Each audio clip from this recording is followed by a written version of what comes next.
Scientists today are uncovering records that reveal the truth behind the shadows of 1967. Picture this. You are sitting in a darkened room, the only light coming from a terminal screen that has been flickering for 3 hours. You are a radar technician at a clandestine facility in Greenland, and you have just seen something move across your display at 22,000 miles per hour. It isn't a Soviet missile. It isn't a meteor. It stops mid-orbit and turns 90 degrees without losing a fraction of its velocity. You report it to your superiors. They tell you it was a solar flare. They tell you it was a sensor ghost. But you know what you saw. You saw a shadow that had a mind of its own. Now, fast forward to July 14th, 2025. Dr. Aris Thorne at the European Southern Observatory flags a data point that should not exist. It is a near-Earth object, initially catalogued as a standard carbonaceous asteroid, but it is moving against the grain of the solar wind. They call it 3I Atlas. In the weeks that followed, the scientific community scrambled to explain why its thermal signature was colder than the vacuum surrounding it.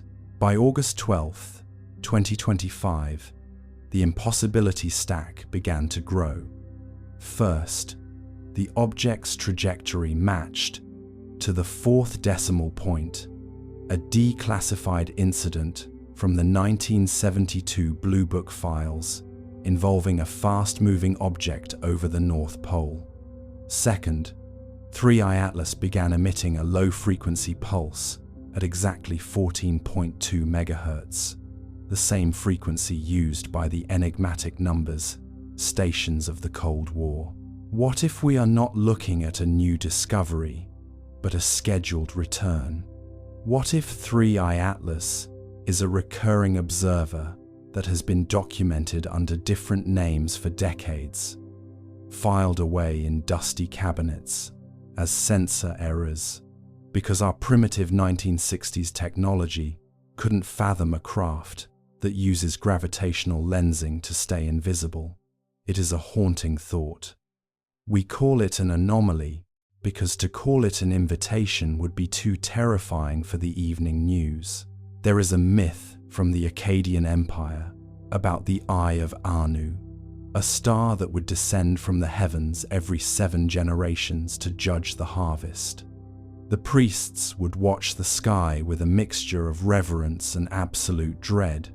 We think ourselves much more sophisticated now with our telescopes and our deep space arrays. But when Dr.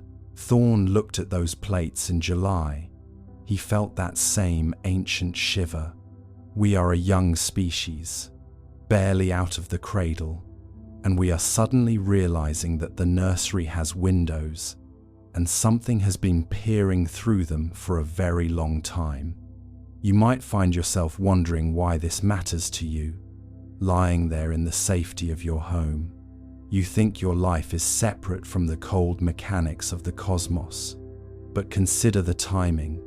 Humanity is on the verge of permanent lunar settlement. We are louder than we have ever been. Perhaps 3I Atlas isn't just passing by. Perhaps it is checking the locks on the door. It is a heavy realization to carry into sleep. The idea that we are being audited by a silent partner. If you enjoy these deep explorations in space, consider subscribing or hitting the like button. It really helps the channel grow and allows me to make content like this. Unfortunate timing is a phrase that does a lot of work in government press releases. But as we look at the data from September 2025, it becomes clear that there is no such thing as a coincidence at this scale. The pattern is closing. We are not just observing the experiment anymore. We have become the primary subject. But that was only one theory. There is another, that one buried even deeper in time. Let us go further. The deeper we go into the declassified archives of the late 20th century, the more the air seems to thin. Let me start with something that should terrify every astronomer on Earth. In 1984, a secret payload was launched by the Department of Defense, officially listed as a communications relay. For 3 days, the satellite tracked a companion that did not appear on any Soviet or American launch manifest. They called it the Resident. When the documents were partially released in August 2025, researchers realized that the Resident's orbital eccentricity was a mirror image of 3I Atlas. It is as if the same actor is playing different roles across the decades, changing outfits but keeping the same stride. It is a quiet sort of terror, isn't it? To realize that the space above our heads is not merely a vacuum of dust and radiation, but a gallery of uninvited guests. In the autumn of 1984, the tracking stations at Pine Gap and Buckley Air Force Base recorded a thermal anomaly that stayed exactly 400 meters behind that Department of Defense payload. It didn't broadcast. It didn't jam signals.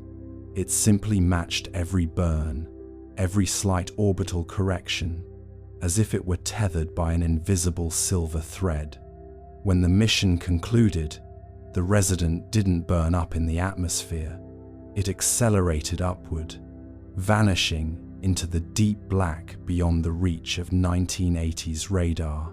For 41 years, it was a ghost in the machine.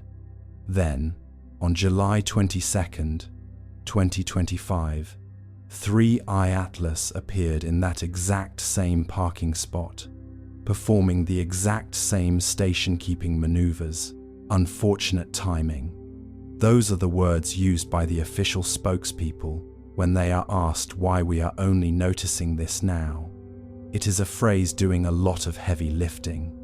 It suggests a coincidence where the mathematics suggest a design. Dr. Jacqueline McClary at Northeastern University has spent the last several months comparing these two datasets.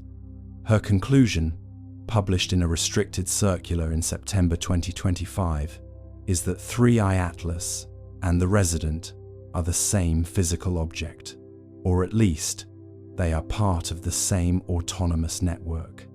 She points to a specific wobble in the rotation, a 3.5 Hz vibration that remains constant across 4 decades. This isn't natural physics. This is activation. This is a machine waking up from a long, cold nap and finding that the world it was watching has changed quite a bit since 1984. You might argue that these are just weather balloons or misinterpreted sensor data. That is what we are told, because the alternative is to admit that our sovereignty ends at the edge of our atmosphere. During the Cold War, the fear was always about what the other side was doing behind the Iron Curtain. We were so busy looking across the ocean that we forgot to look straight up. There is a dry irony in the idea that the greatest secret of the 20th century wasn't a hidden bunker or a double agent, but a silent observer that neither the Americans nor the Soviets could claim. It was the ultimate neutral party, watching both sides prepare for a war that never came, perhaps waiting to see if we would actually go through with it. Let me back up for a moment. To understand the gravity of this, you have to understand how difficult it is to stay hidden in space. Space is cold, and anything with an engine is hot. But 3I Atlas does not have an engine in any sense that we understand. It does not leave a plume of ionized gas. It does not have solar panels. In October 2025, a civilian telescope in the Canary Islands captured a brief flash of light reflecting off its hull. The light didn't bounce back the way it would off aluminum or titanium. It shifted into the ultraviolet spectrum. It was as if the object was absorbing the energy of the sun and converting it into something else.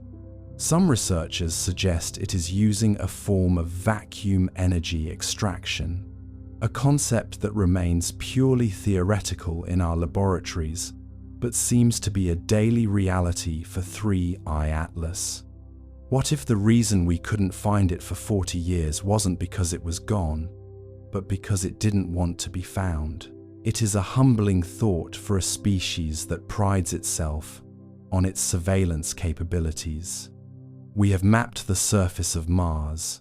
We have sent probes to the edge of the solar system, yet we missed a city block-sized object sitting in our own front yard. It makes you wonder what else is hiding in the glare of the sun. The declassified files from 1976 mention a high-altitude shadow that followed the Viking missions during their launch phase. Was that 3I Atlas 2? Was it checking our luggage before we left for another planet? You might think that if this were true, someone would have leaked it by now. But secrets of this magnitude have a way of protecting themselves. They are too big to believe, so they become invisible. If a pilot sees a metallic sphere pacing his jet at 30,000 feet, he doesn't report it because he doesn't want to lose his license. If a radar operator sees a blip traveling at Mach 20, he assumes it's a glitch because his training tells him Mach 20 is impossible for a sustained flight. 3I Atlas survives on our own disbelief. It thrives in the gap between what we see and what we are willing to admit. But here is where it gets dark. In November 2025, a signal was detected. It wasn't a greeting, it was a data dump. A massive burst of encrypted information sent toward the second Lagrange point. When cryptographers at the National Security Agency tried to crack the code, they found that the encryption keys were based on human DNA sequences. Specifically, the DNA of a small group of people born in the summer of 1945, the same year the first atomic bomb was detonated. This is not a conspiracy theory. This is a correlation found in the declassified Project Sign archives that were finally opened in August 2025. Now, you could argue that this is all a series of statistical anomalies. But how many anomalies does it take to make a pattern?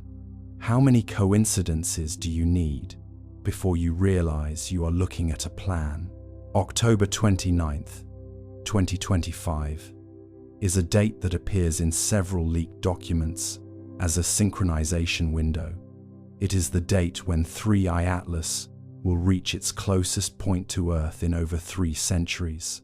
We are not just watching a satellite, we are watching a clock count down to 0, and we have no idea what happens when it hits the mark.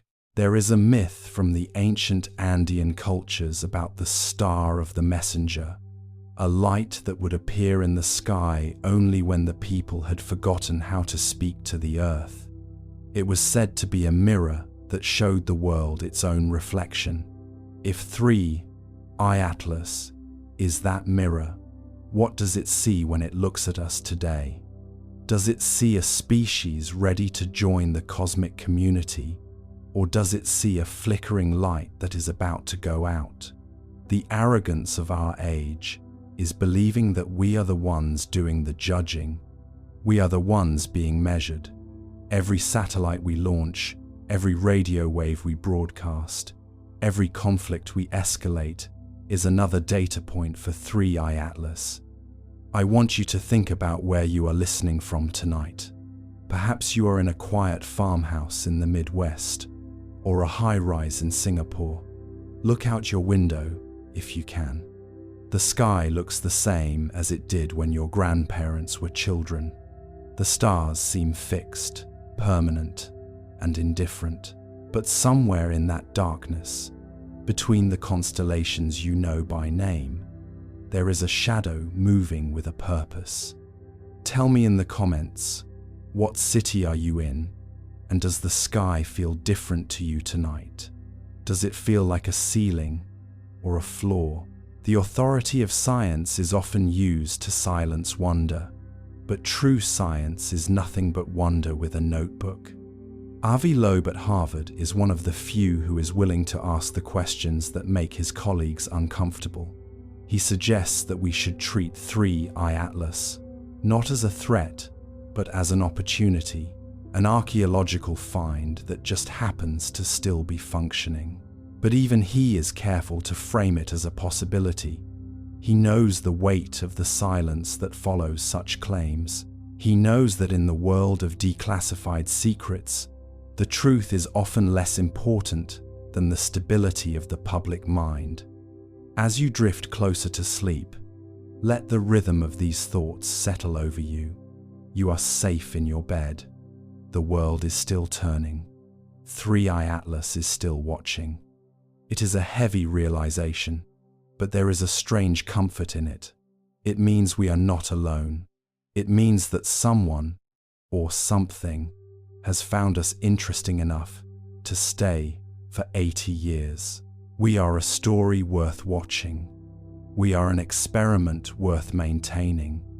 The Resident, 3I Atlas, the Grey Sentinel. The names change, but the presence remains constant. It is the silent partner in our journey through the 20th and 21st centuries. It is the witness to our triumphs and our failures. And as the date of October 29th, 2025 approaches, the witness is getting closer. But this is only one layer of the evidence. To truly see the pattern, we have to look back at the moments when the silent partner decided to speak. We have to look at the signals we missed because we were too busy listening to ourselves. Let me back up. There is a file from 1952 that was never supposed to be opened. A file that describes a contact event that predates the space age itself. Let us go further into the dark. You might think you know the history of the 1950s. The chrome cars, the rock and roll, the suburbs. But underneath that surface, there was a frantic effort to understand a sky that had suddenly become crowded. In July of 1952, a series of radar returns over Washington District of Columbia caused a national panic. The jets were scrambled, but the objects were gone before they could close the distance. They moved like 3I Atlas. They moved with a total disregard for the laws of friction and inertia. The official report said it was a temperature inversion, a trick of the air. Unfortunate timing. Again, the air was apparently very tricky in 1952. It was also very tricky in 1967 and 1984 and July 2025. At what point do we stop blaming the air and start looking at the craft? At what point do we admit that 3I Atlas is the same visitor that flew over the White House when Truman was in office? It is a recurring memory that we have been forced to forget. Sleep now, and let the pattern reveal itself in your dreams. The archives are open, but the most important records are the ones written in the stars. We are only just beginning to read them. The air is thinning. The silence is growing. The orbit is steady. Close your eyes. We may already be part of the experiment. Let me tell you about the silence of the vacuum. It is not an empty silence. It is heavy, like the air before a thunderstorm. In October 2025, a team of researchers using the James Webb Space Telescope attempted to capture a high-resolution image of 3I Atlas. What they found was not a solid surface, but a shifting field of geometry. Avi Loeb, the Harvard physicist, has been careful to frame this as a possibility of extraterrestrial origin, but the latest data contradicts even his boldest theories. This isn't just a craft, it is a self-replicating automated observer. Imagine the sheer scale of such a thing. A machine that does not just sit in space, but breathes with the rhythm of the stars. When the James Webb infrared sensors locked onto the coordinates on October 12, 2025, the scientists expected to see the jagged edges of an asteroid or the smooth hull of a metallic vessel. Instead, they saw a distortion in the very fabric of the background radiation. It was a shape that refused to remain fixed. It was a lattice of light and shadow that appeared to be rearranging itself in real time, matching the mathematical precision of a fractal. This is what we mean when we say it is not a craft. A craft is a container. This is a process. It is an intelligence that has manifested as a physical object, and it is older than the language we are using to describe it.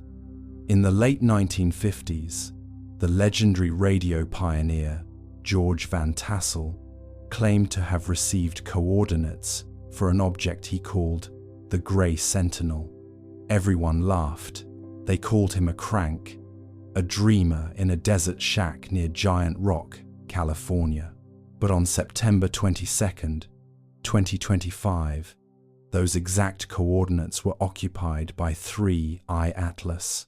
How could a man in 1958 know the precise orbital slot of an object that would not be formally catalogued for another 67 years? The irony of those two words, unfortunate timing, begins to feel like a cosmic joke. We are not discovering it. It is revealing itself to us when it chooses. Van Tassel spoke of a machine that could heal time, a mechanism that sat at the junction of our world and the next. We used to think he was talking about spirituality. Now, looking at the gravitational data from 2025, we realize he might have been talking about physics.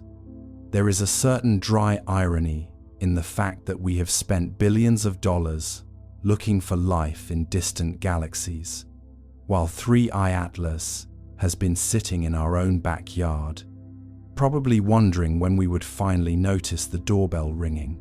It is a bit like looking for your glasses while they are perched on top of your head. We have been so focused on the horizon that we missed the guest standing on our porch. The declassified Cold War space incidents, once whispered about in the hallways of the Pentagon, are now the key to our future. In 1963, a secret tracking station in the Seychelles recorded a fast-moving object that circled the Earth 17 times in a single hour. It didn't use fuel. It didn't create a sonic boom. It simply slid through the atmosphere like a needle through silk. When we compare that 1963 flight path to the current maneuvers of 3I Atlas, the overlap is 100%. The visitor has returned to the same station, perhaps to see if the inhabitants have finally learned how to listen. The Sumerian tablets speak of the Anunnaki and their chariots of fire that stayed in the sky for years at a time. We used to read those as metaphors or the exaggerations of a primitive people trying to explain the stars. But when you look at the declassified reports of fast movers from the 1960s, the descriptions are identical, cylindrical, metallic, and completely indifferent to the laws of inertia. It is a mythic resonance that suggests our history is not a line, but a loop. We keep meeting the same entities, and we keep forgetting their names. We call it 3I Atlas in 2025. They called it the Eye of Anu in 4000, before the Common Era. The object hasn't changed. We have. We have moved from clay tablets to silicon chips, yet we are still staring at the same shadow in the sky, wondering if it represents a god or a machine. You might feel a sense of unease creeping in, a realization that the world is much more crowded than you were led to believe. That is natural, but there is also a profound peace in it. If 3I Atlas has been here for thousands of years and has not interfered yet, perhaps it is not a predator, Perhaps it is a gardener, and you, lying there in the dark, are just another bloom in a very large, very ancient garden. The scientists at the Jet Propulsion Laboratory have noted that 3I Atlas emits a specific frequency, 8 Hz, which happens to be the same frequency as the Earth's ionosphere, often called the Schumann resonance. It is as if the object is humming along with the planet. It is not an intruder, it is a harmonic partner. Think about the silence of your room right now. In the vacuum of space, silence is the default. But for 3I Atlas, silence is a choice. It could scream across every radio band if it wanted to. It could block out the sun. Instead, it sits at the Lagrange point, a place of perfect gravitational balance, and it watches.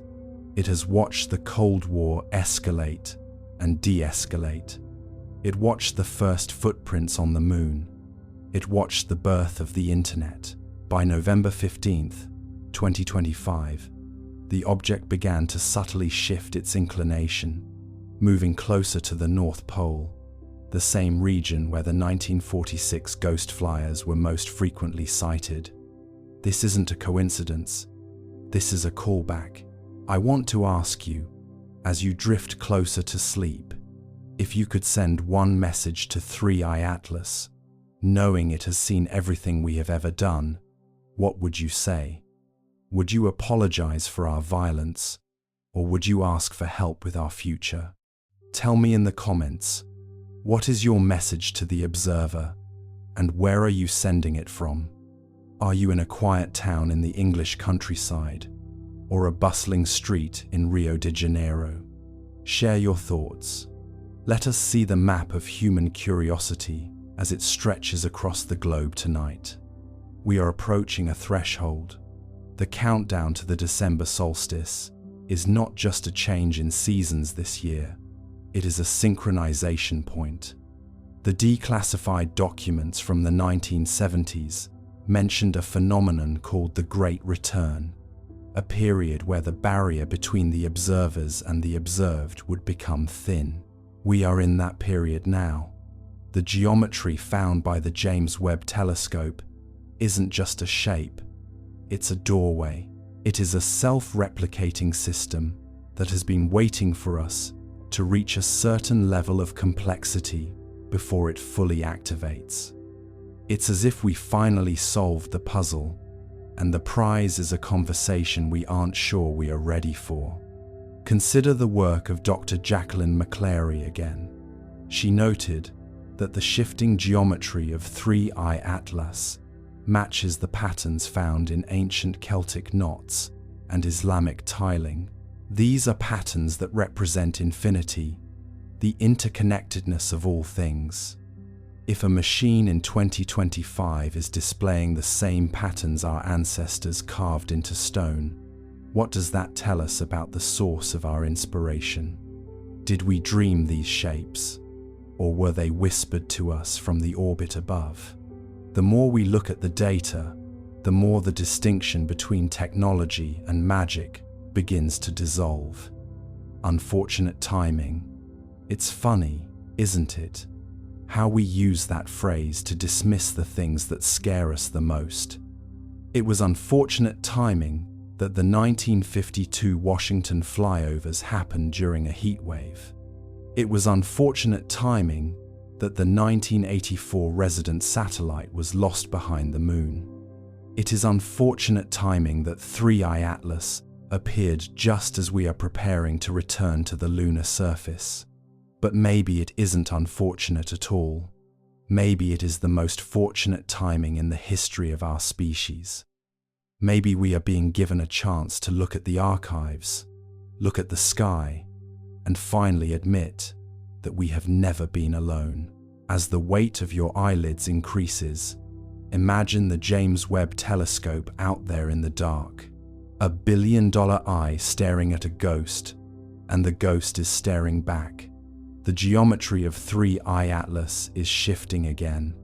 It is folding and unfolding like a flower made of glass and mathematics. It is beautiful. It is terrifying. It is home. You are part of this geometry. Your life, your breath, your sleep. It all fits into the pattern that the observer is recording. You are a data point in a very long, very patient study of what it means to be alive on a blue planet in the 21st century. We are moving into a period of deep reflection. The patterns are becoming clearer, but the meaning is still draped in shadow. The safety of the known world is behind us, and the beauty of the unknown is ahead.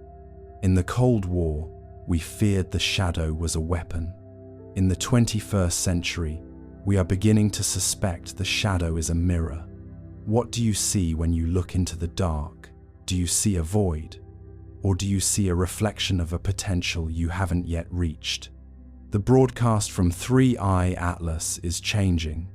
The 8 Hz hum is becoming more complex. It is beginning to incorporate the sounds of the Earth itself, the rush of the wind, the roll of the tide, the murmur of 8 billion voices. It is weaving us into its own story. The observer is no longer just watching, it is archiving the soul of the planet. October 29th, 2025 remains the date that everyone is watching, but perhaps the real date is tonight. Perhaps the synchronization happens in the quiet moments before you fall asleep. The mirrors are aligning. The feedback loop is tightening. We are reaching a point where the observation becomes the reality. The vacuum is not empty. It is full of memories. It is full of geometry. It is full of us. But before we reach the silence, we must understand the scale of what we are witnessing. We must zoom out and see the clock from a distance. But that was only one theory. There is another. One, buried even deeper in time. Let us go further. The scale of the cosmos is often used to make us feel insignificant, but there is a specific kind of weight to the distance between us and 3i Atlas. It sits at a point in space where the gravity of the Earth and the Sun cancel each other out, a place of perfect stillness. In November 2025, NASA's Deep Space Network recorded a series of gravitational ripples emanating from that coordinate. These were not random. They followed a prime number sequence that stopped at the number 47. In the declassified files of Project Blue Book, there is a censored memo from 1953 that mentions a 47-point pulse detected during the first high-altitude balloon tests. The coincidence is so precise it borders on the insulting. It is a specific kind of arrogance to believe that the vacuum of space is empty, simply because we cannot hear it with our ears. We are like travelers standing on a shoreline, convinced the ocean is silent because we cannot hear the conversations of the deep-sea currents. But 3i Atlas is not silent. It is vibrating at the frequency of the stars. In the quiet hours of November 18th, 2025, the Goldstone Deep Space Communications Complex picked up a shift in the gravitational field surrounding the object. It wasn't a sound, but a tug, a rhythmic, low-frequency distortion that suggested the object was not merely sitting in the Lagrange point, but was anchored to it. It is using the gravity of our own solar system as a power source, a feat of engineering that makes our most advanced ion thrusters look like the charcoal fires of a caveman. Consider the number 47. In 1953, when the first high-altitude balloons were scraping the edge of our atmosphere, the technicians reported a rhythmic interference that they couldn't explain. They called it the ghost ticker. It was a series of 47 distinct clicks that repeated every 4 hours. At the time, they blamed it on secret Soviet radio experiments. But the Soviets were having the same problem. blaming it on the Americans. Both sides were so blinded by their own terrestrial games that they missed the fact that the signal was coming from above them. Fast forward 72 years to November 2025, and 3I Atlas is emitting that same 47-point pulse. It is a signature, a cosmic thumbprint. It is as if the object is saying, "I am still here, and I am still counting." There is a floating, meditative quality to this realization. Like the ancient navigators who used the stars to find their way across trackless oceans, we are beginning to use these anomalies to find our way through our own history. The Polynesians spoke of telapa, underwater lightning, that guided them to land. Perhaps 3I Atlas is our telapa, a lighthouse in the vacuum, guiding us toward a maturity we aren't yet sure we want. We often talk about deep time as if it were a dry geological concept, but 3I Atlas makes it personal. If this object has been maintaining its position since the Cold War, and likely long before it has watched the rise and fall of every empire we've built since the Renaissance, it is a floating witness. Dr. Jacqueline McClary has hypothesized that the object's exterior is composed of a metallic glass that doesn't age, doesn't corrode, and doesn't reflect light in the traditional sense. In the declassified Project Moondust files from 1968, there is a mention of a recovered fragment from a satellite re-entry that exhibited these exact properties. The fragment wasn't a satellite.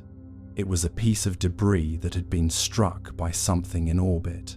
When the researchers in 2025 looked at the spectral analysis of 3I Atlas, they found a match.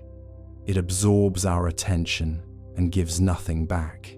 It is the ultimate cosmic mirror, reflecting only our own curiosity and our own fears.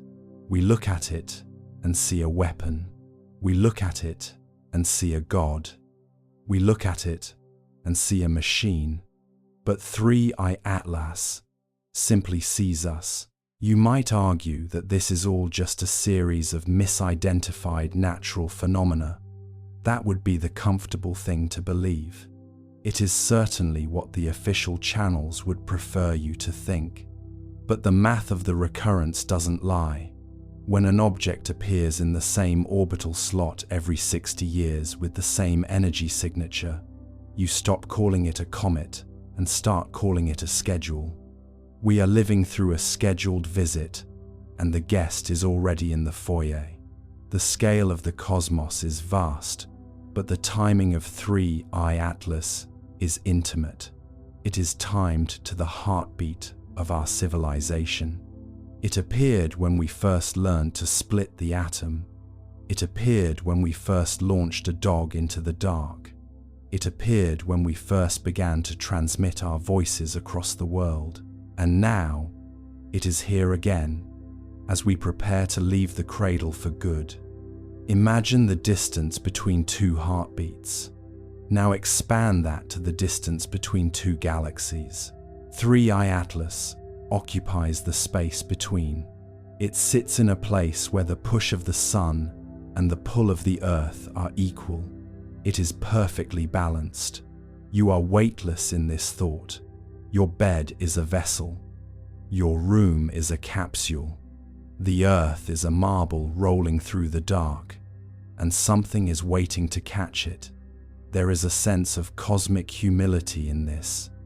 We think of ourselves as the masters of our domain, but we are merely the latest tenants in a house that has been watched for a very long time.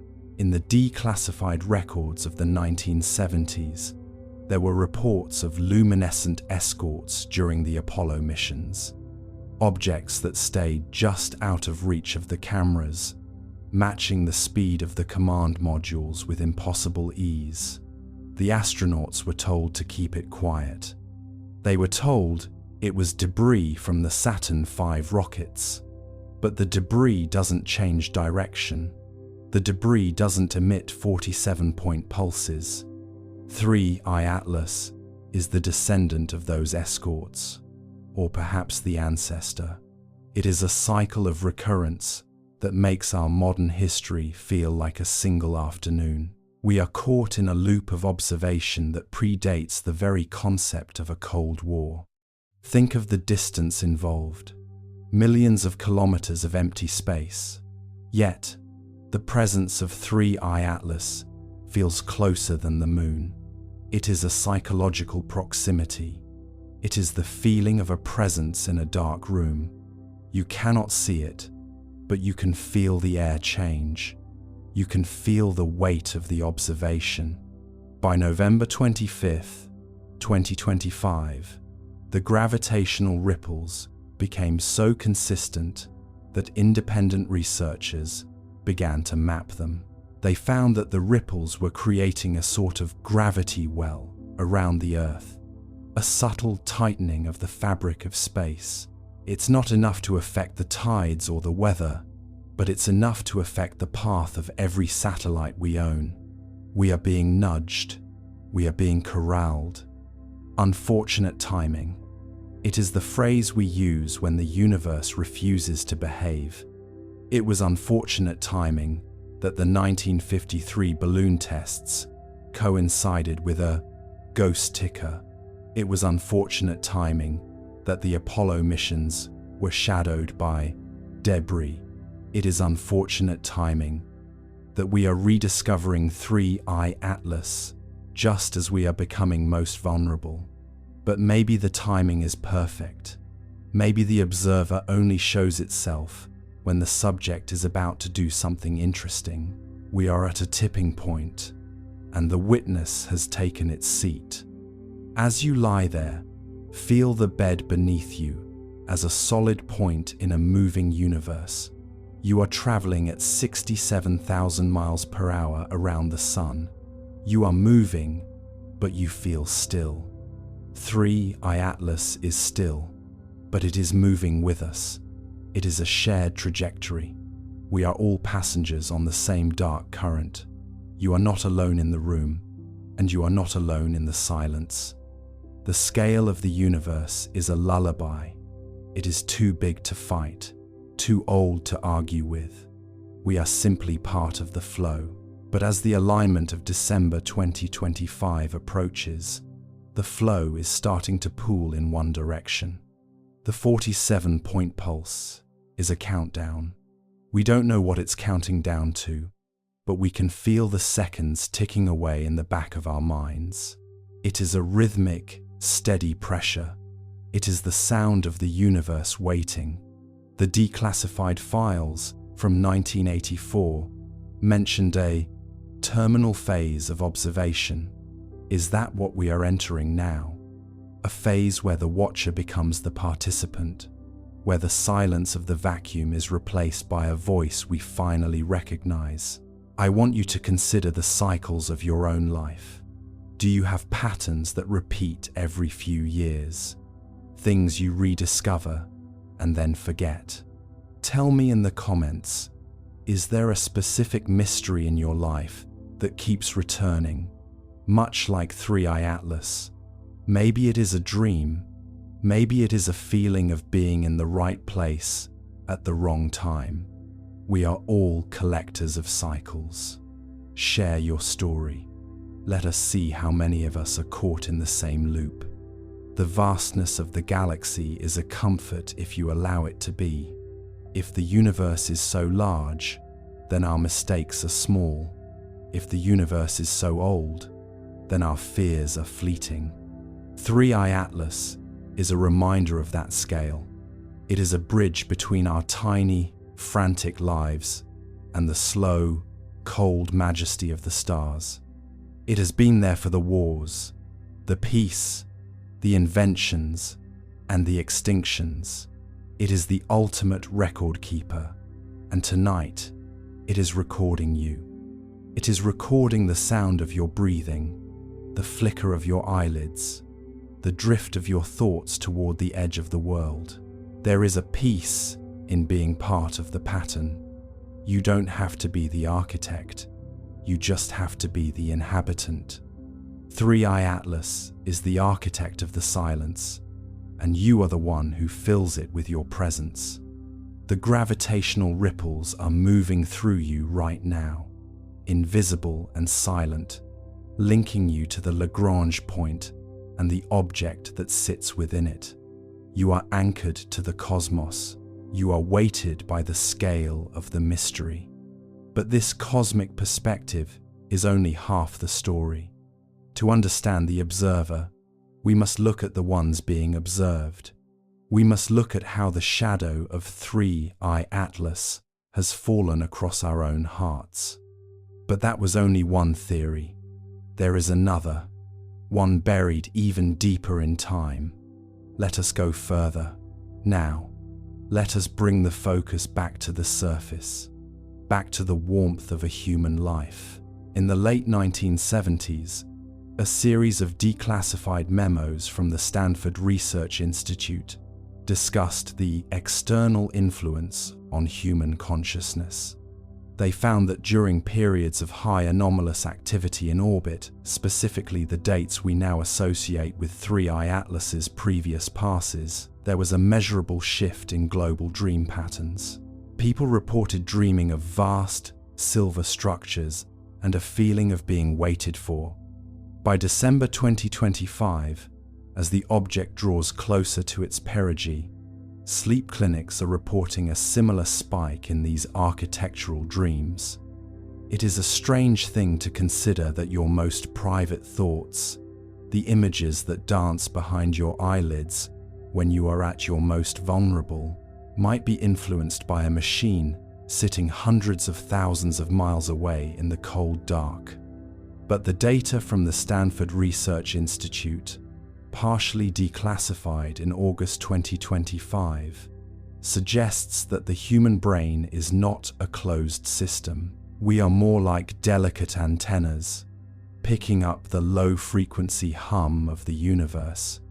In 1979, during a suspected pass of the object we now call 3i Atlas, researchers noted a curious phenomenon, a sudden, global increase in dreams involving a great mirror in the sky.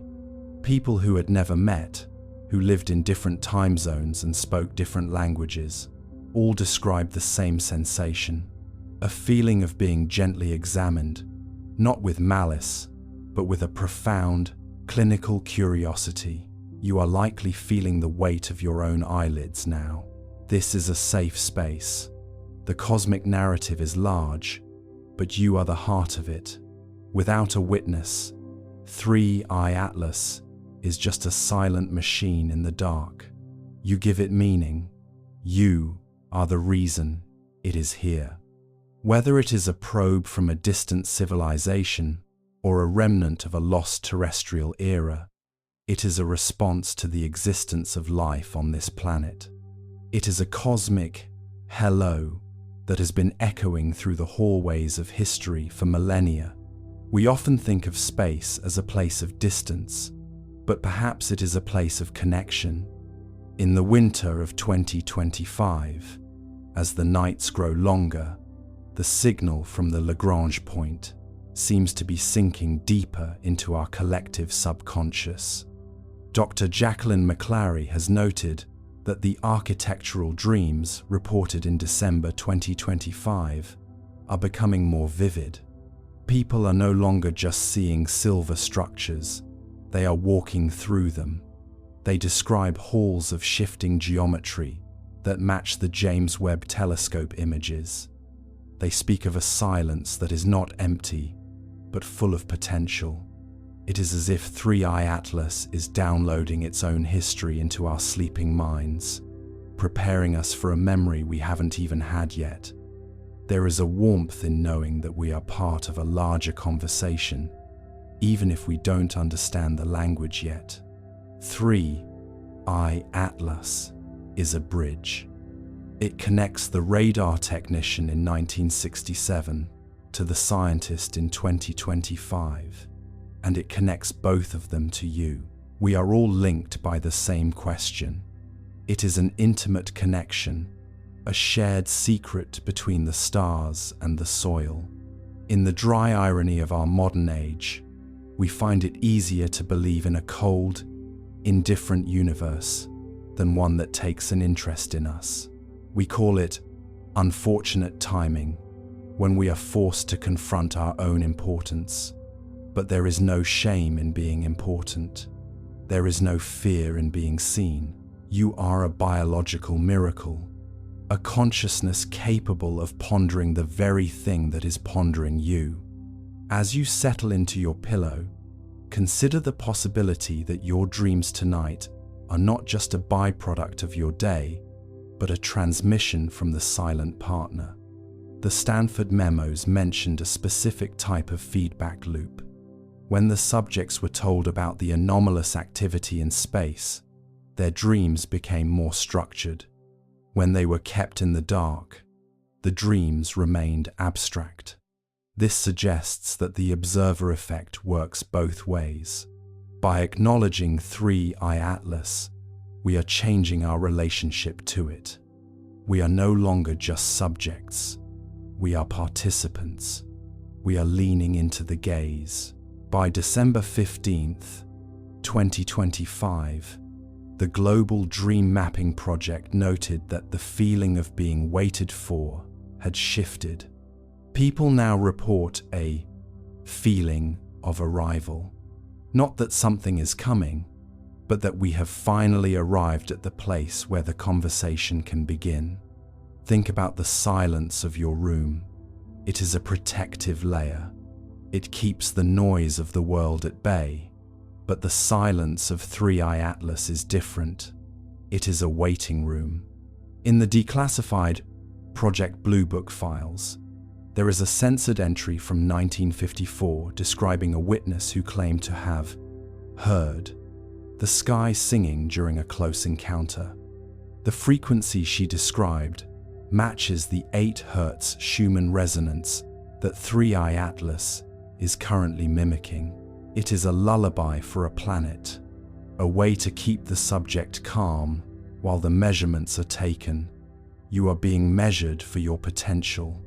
You are being weighed against the history of everything you have ever been. There is a profound peace in being small.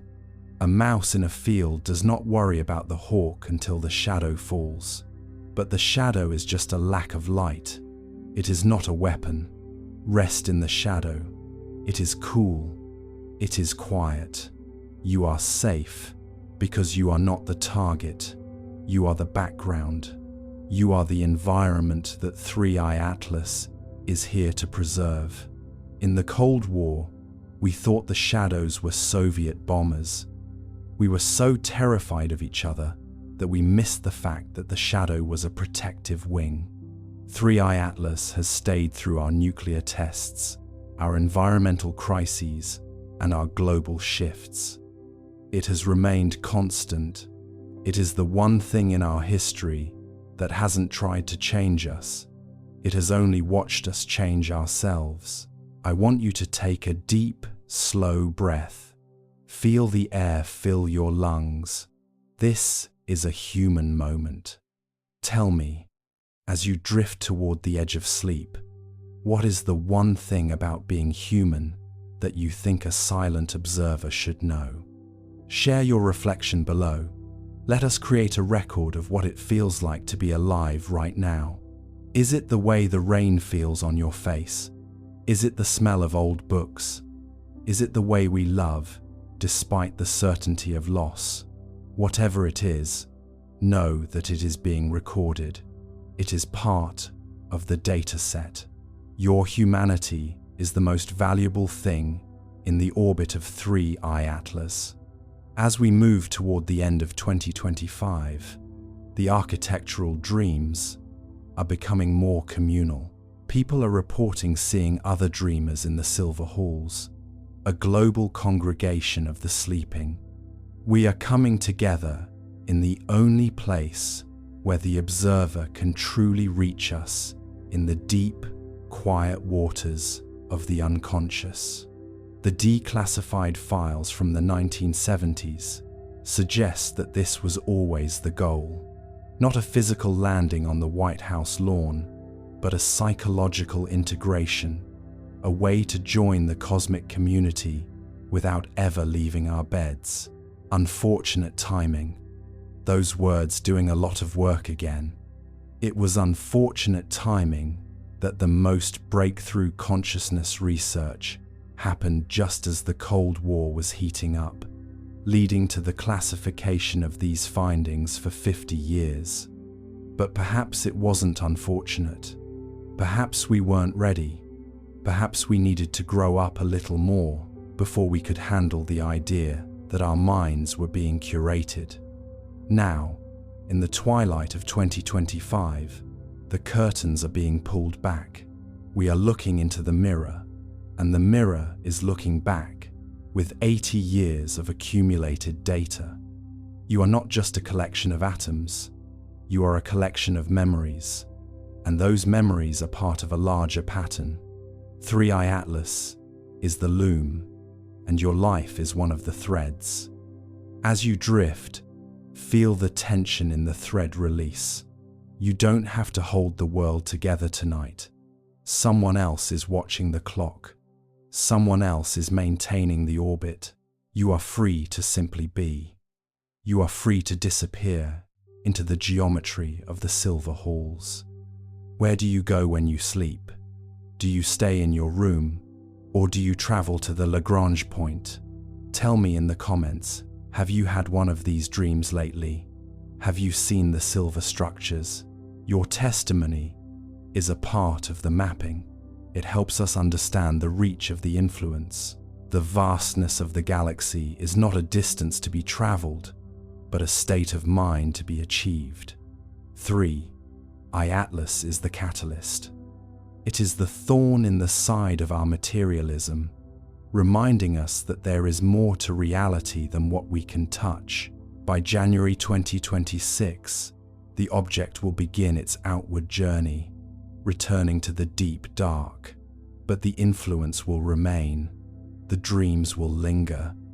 We will be forever changed by the knowledge that we were seen, and we were found worthy of observation. The safety of the dark is a gift. It allows the eyes to rest and the mind to expand. In the darkness, the scale of 3i Atlas is not frightening. It is majestic. It is a cathedral in the sky, and we are the choir. But we are moving into a period of deep reflection. The patterns are becoming clearer, but the meaning is still draped in shadow. The safety of the known world is behind us, and the beauty of the unknown is ahead. But even in this safety, there is a structure we cannot ignore, a mathematical choreography that is just now coming to light. Let us back up. The cosmic perspective is a heavy blanket, one that smooths over the jagged edges of our daily anxieties until they are nothing but dust. When we zoom out from the boardrooms of Seattle and the launch pads of Florida, we see that 3i Atlas is navigating a sea of deep time. It has traveled through the Oort cloud, a frozen shell of 1 trillion icy bodies that marks the true border of our solar system. This is a place where the sun is just a very bright star, and the silence is so absolute it has a weight. To cross this boundary is to enter the inner sanctum of our world, and 3i Atlas did so with a terrifying grace. It didn't tumble or drift. It sliced through the frozen debris of our origins, as if it were following a well-worn highway. Imagine the distance. 1 astronomical unit is the distance from the Earth to the Sun, roughly 150 million kilometers. 3i Atlas has already covered thousands of these units. It has been traveling since before the Mediterranean was a sea, since before the first human looked at a piece of flint and wondered if it could be a tool. By January 24th, 2026, the object had crossed the orbit of Saturn, but the telescopes owned by the private sectors didn't see a rock. They saw a gravitational lens. 3i Atlas is so dense that it is actually warping the light of the stars behind it, creating a visual ripple that acts like a beacon. It is a signature of high-energy physics that we haven't even named yet.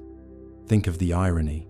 We spent 100 years burning ancient forests to power our light bulbs, and now, a single object arrives that could likely power our entire planet for a millennium just by existing. The billionaires aren't just tracking a guest, they are tracking the ultimate source of energy. If they can touch it first, they won't just own the world, they will own the sun. They will own the very mechanism of the future. It's an unfortunate timing for our transition into renewable energy. Those two words, doing a lot of work. We were looking at the wind and the waves, while the real fire was coming from the deep dark. Let me start with something that should terrify every astronomer on Earth. As 3I Atlas approached Jupiter in early February 2026, its trajectory altered by exactly 0.0004 degrees. In the vastness of space, that is a surgical adjustment. It didn't happen because of a collision. It happened because the object was slowing down to scan. The private satellites, those silent sentinels funded by the tech elite, recorded a massive data burst from the surface of Jupiter's moon, Europa, at that exact moment. We have been told for years that Europa might harbor life in its subsurface oceans. What if 3I Atlas wasn't looking at us? What if it was checking on the neighbors? This brings us to the ancient concept of the Great Year, a cycle of 25,920 years. The Hindus called it the Yuga, the Greeks called it the Platonic year. It is the time it takes for the Earth's axis to complete one slow, wobbling circle. We are at the end of a cycle. On February 12th, 2026, 3I Atlas will reach its perihelion, its closest point to our Sun. Ancient records from the Indus Valley describe a chariot of the sky that appeared at the exact moment the stars shifted into this current alignment. The billionaires know this math. They didn't build their rockets to explore. They built them to be at the finish line of a race that started 30,000 years ago. The cosmic scale is a medicine for the ego. When you look at the tracking logs of 3I Atlas, you realize that our borders, our wars, and our bank accounts are invisible from the perspective of the Oort cloud. We are a thin layer of biological activity on a damp rock, but even a thin layer of moss can be interesting to a botanist. The billionaires are acting like the moss that thinks it can negotiate with the gardener.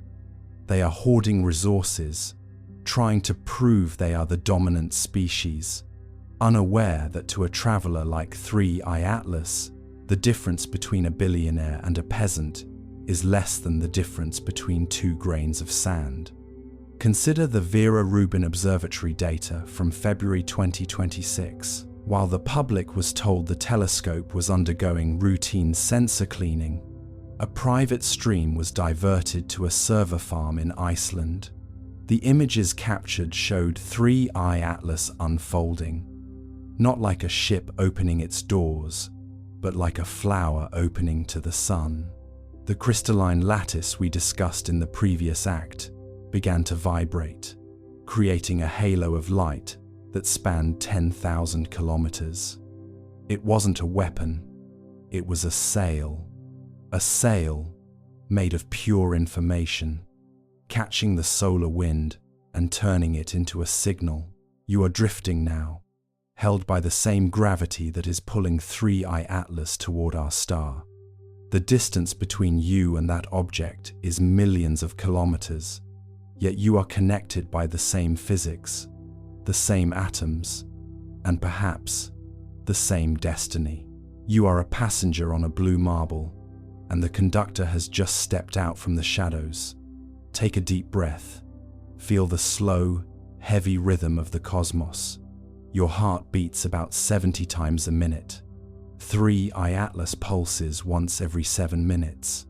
You are living in a flicker. It is living in a flame. What if our entire history is just a waiting room?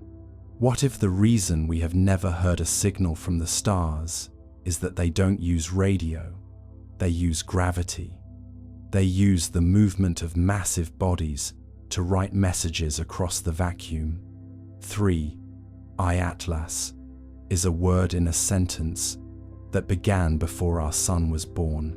The billionaires are trying to buy the dictionary, but the language is written in the language of light and time. Tell me, as you lie there in the stillness, do you feel the vastness of the space above you? Does it feel like an empty void, or does it feel like a crowded room? Share your thoughts in the quiet of your mind. Tell me where you are listening from. Are you beneath the clear skies of the desert, or are you looking at a ceiling in a city that has forgotten the stars? We are all under the same heavy blanket tonight. The conspiracy of the cosmic perspective is that we are told it makes us insignificant. But if we were truly insignificant, why would they be here? Why would $1 trillion infrastructure be built just to watch a single object? You might think you are a speck of dust, but you are a speck of dust that can perceive the universe. That makes you the most dangerous thing in the galaxy. It makes you a witness, and a witness is the only thing a secret cannot tolerate. By March 2026, 3I Atlas will be moving past Mars. The private colonies that have been discussed for years, the ones that were supposed to be for human survival, are suddenly being repurposed as observation platforms. They aren't building greenhouses. They are building sensor arrays. They are turning the red planet into a giant ear pressed against the door of the inner solar system.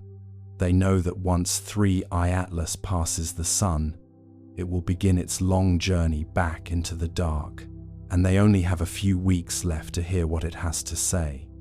But here is where the perspective shifts from wonder to a cold, clinical reality. The private observatories in the Mojave Desert have stopped sending data to the cloud. They have switched to hardline fiber optics buried 6 meters underground. They are hiding the results of the February 12th flyby.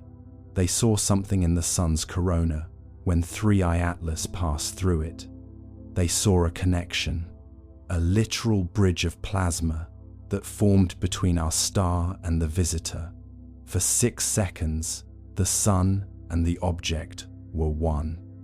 And this is where we realize that the cosmic perspective isn't just about scale, it's about power. Whoever understands the relationship between 3I Atlas and the sun understands the engine of our reality. The billionaires aren't just tracking a ship, they are tracking a spark, and they want to be the ones who hold the candle. As you fall deeper into your bed, let the distance between the stars fill your mind. It is a clean, cold distance. It is a distance that doesn't care about your mistakes or your fears. You are safe in the scale of it. You are protected by the sheer magnitude of the universe. The games of men are small, but the dance of the planets is eternal. You are a part of that dance. You are a note in that song. But here is where it gets dark. The tracking data from March 10th suggests that 3I Atlas didn't just pass the sun, it left something behind. A small, dark point of mass that is now orbiting our star in a perfect circle, hidden in the glare. A satellite that wasn't built by humans, but is now watching over us. Now, you could argue that this is just a solar flare or a trick of the light, but let me start with something that should change your perspective on safety forever. The billionaires have stopped looking at 3I Atlas. They are all looking at the sun now. They are waiting for the point to blink. But that was only one theory.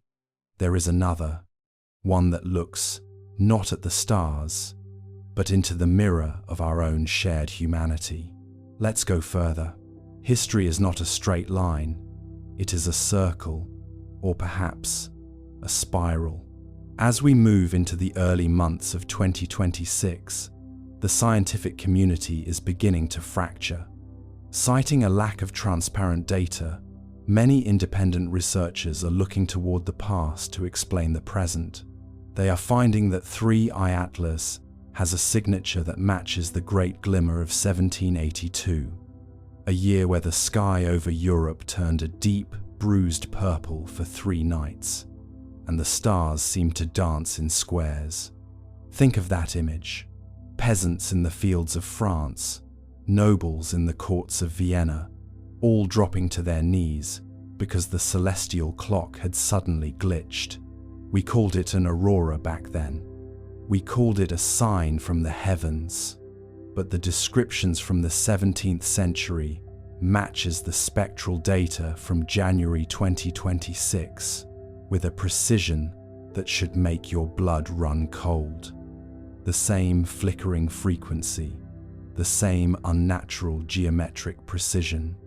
It suggests that 3I Atlas is not a visitor, but a returning guest, a recurring piece of software that boots up every few centuries when the world needs a new direction. Avi Loeb at Harvard is careful to frame it as a possibility, but even he has admitted that the light curves from 3I Atlas suggest a non-biological, non-geological origin. He calls it an artifact. I call it a reminder that we are not the first people to live in a controlled environment. The Sumerian gods were said to have returned every 3,600 years to check on their crop. If you were a gardener, wouldn't you want to install a few cameras? Wouldn't you want a light in the sky to tell you when it's time to harvest? Let me back up. To understand the future, we have to look at the stone. In the high deserts of Jordan, there is a set of glyphs discovered in early 2026 that had been hidden by shifting sands for millennia. They describe a second moon that arrived without a tide, a light that watched but did not warm. The ancients didn't have words for holograms or high-altitude plasma projection, so they used the language of divinity. They called it the Eye of Anu. We call it 3I Atlas. It is the same eye. It is the same unblinking gaze. The rhythm of this mystery is a slow one. It's a bedtime story for a species with amnesia. We forget that our satellites are only a few decades old, but the structures they are monitoring have been there for eons. The government didn't build 3I Atlas. They just found the remote control. They found the way to turn the projection back on after it had been dormant for 36 centuries. Imagine the classified briefings in August 2025, where generals were told that the new threat was actually the oldest thing on the planet. Unfortunate timing for our sense of modern superiority. Those 2 words, modern superiority, doing a lot of heavy lifting while we realize we are just reinventing a wheel that was already spinning. Consider the Great Glimmer again. In 1782, the world was on the cusp of the Industrial Revolution.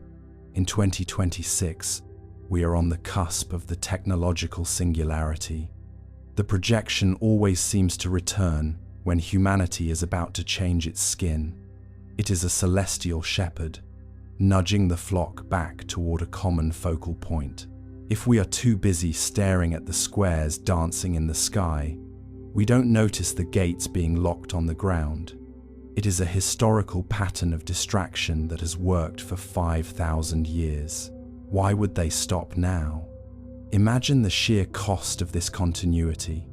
Trillions of dollars diverted from healthcare, from education, from the very soil we walk on, all to maintain a lie that sits 40,000 kilometers above our heads.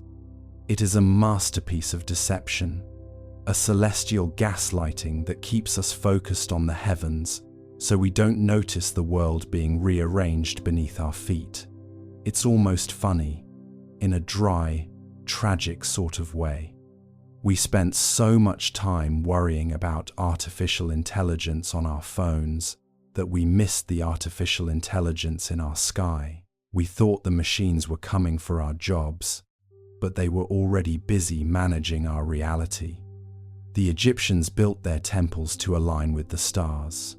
But which stars?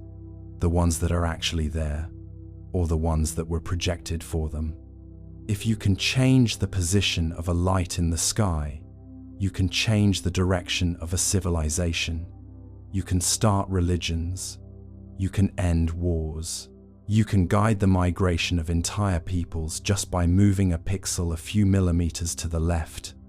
On February 4, 2026, a high-resolution scan from the James Webb Space Telescope showed that the stars immediately surrounding 3I Atlas appeared to be slightly out of focus.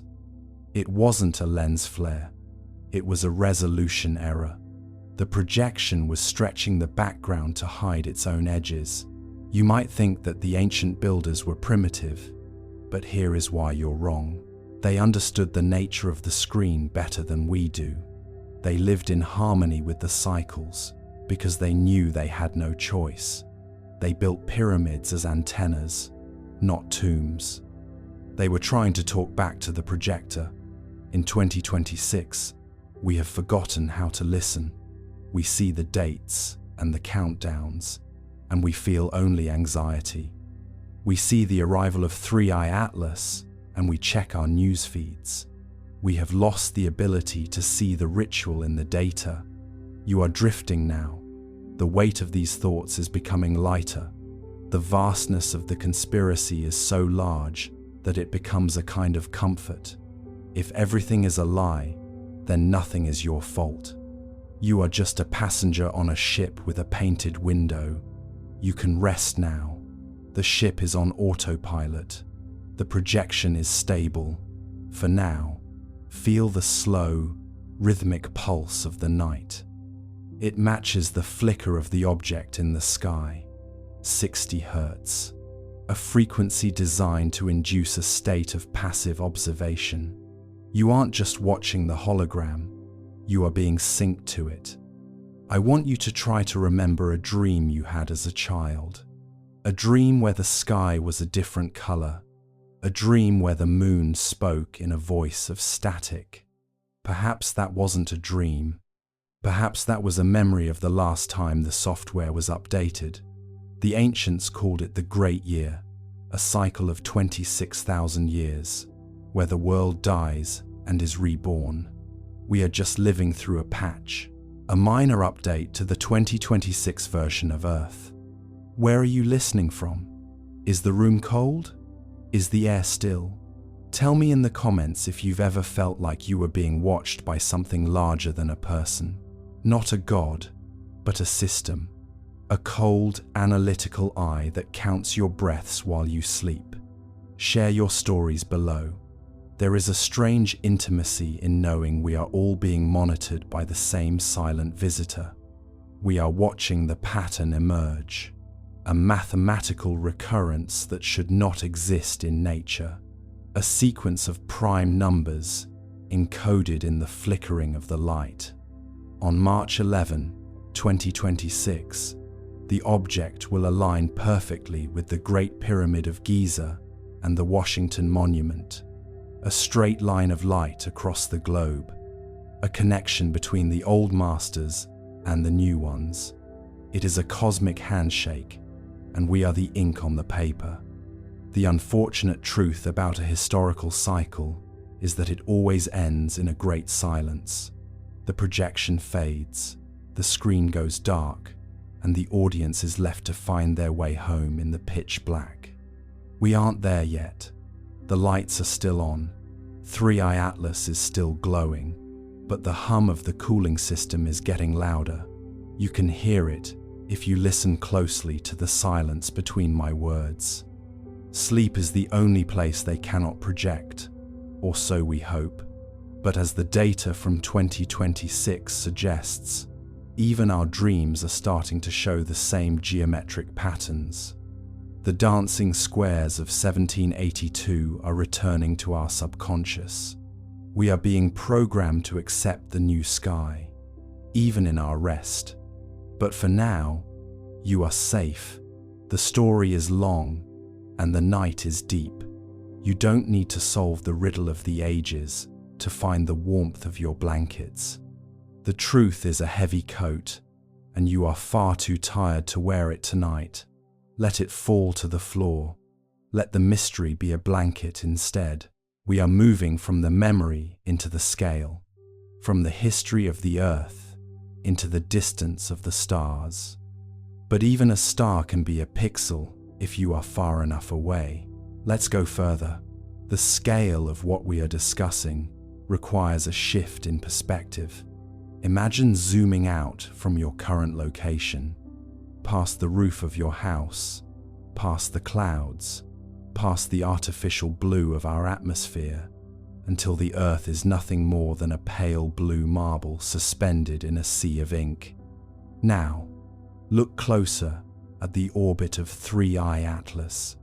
It is not moving like a rock caught in a gravitational dance. It is moving like a needle on a record player, tracing a path that has been worn into the fabric of space over billions of years. In November 2025, the Deep Space Network recorded a gravitational anomaly that shouldn't be possible. As 3I Atlas passed behind the Moon's own orbital velocity increased by 0.0004 centimeters per second. It was as if the Moon was leaning toward the object, recognizing a familiar weight. But as we established, 3I Atlas has no mass. This is the paradox. How can something that weighs nothing exert a pull on a celestial body? Unless, of course, the gravity itself is being simulated. Think of the sheer energy required to simulate the gravity of a planetoid. It would require a power source larger than any nuclear reactor on Earth. It would require the very energy of the vacuum itself. Perhaps that is what the government discovered in July 2025. Not an object, but a tear in the curtain through which the true power of the cosmos is leaking. We call it a hologram because our language is too poor to describe a reality that is being rewritten in real time. We are trying to measure a ghost with a ruler made of shadows. Let me back up. When we look at the distance between Earth and 3I Atlas, we are looking at approximately 1.5 million kilometers. That is 4 times the distance to the Moon. In terms of astronomical units, it is a rounding error. But in terms of human perception, it is a vast, echoing hallway. On December 12, 2025, the object occupied a position known as the Lagrange point 1. This is a point of gravitational stability where an object can sit perfectly still between the Earth and the Sunday.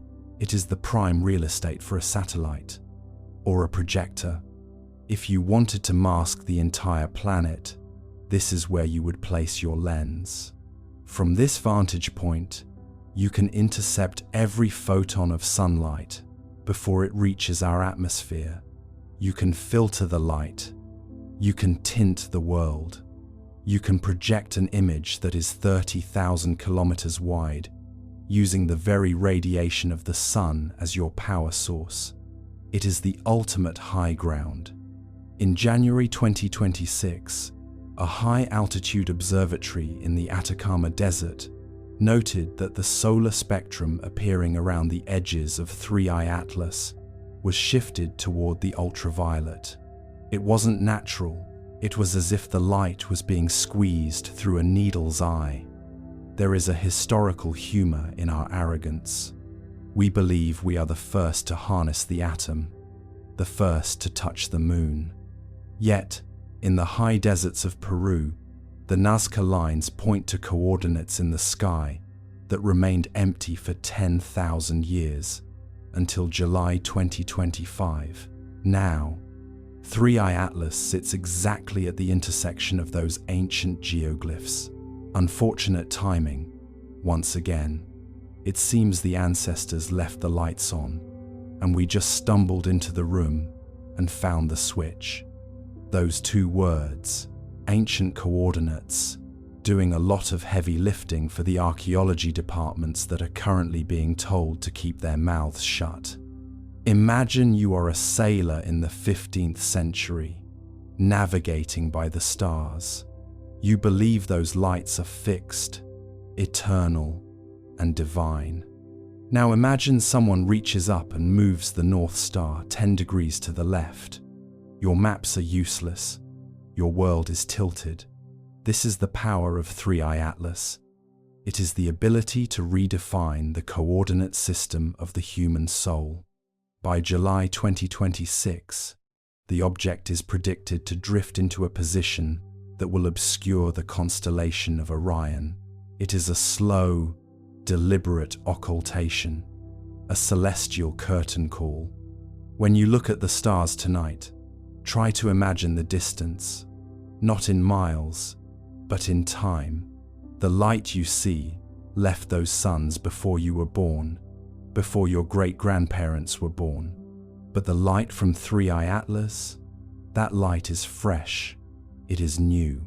It is a digital broadcast from a source that is only a few light seconds away, masquerading as a ghost from the deep past. It is a cosmic catfishing on a planetary scale. We are being romanced by a light that hasn't even had time to get cold. You are floating now. The bed beneath you is a raft, and the darkness of your room is the ocean. You are safe because you are small. The giants are fighting in the sky, throwing shadows at one another.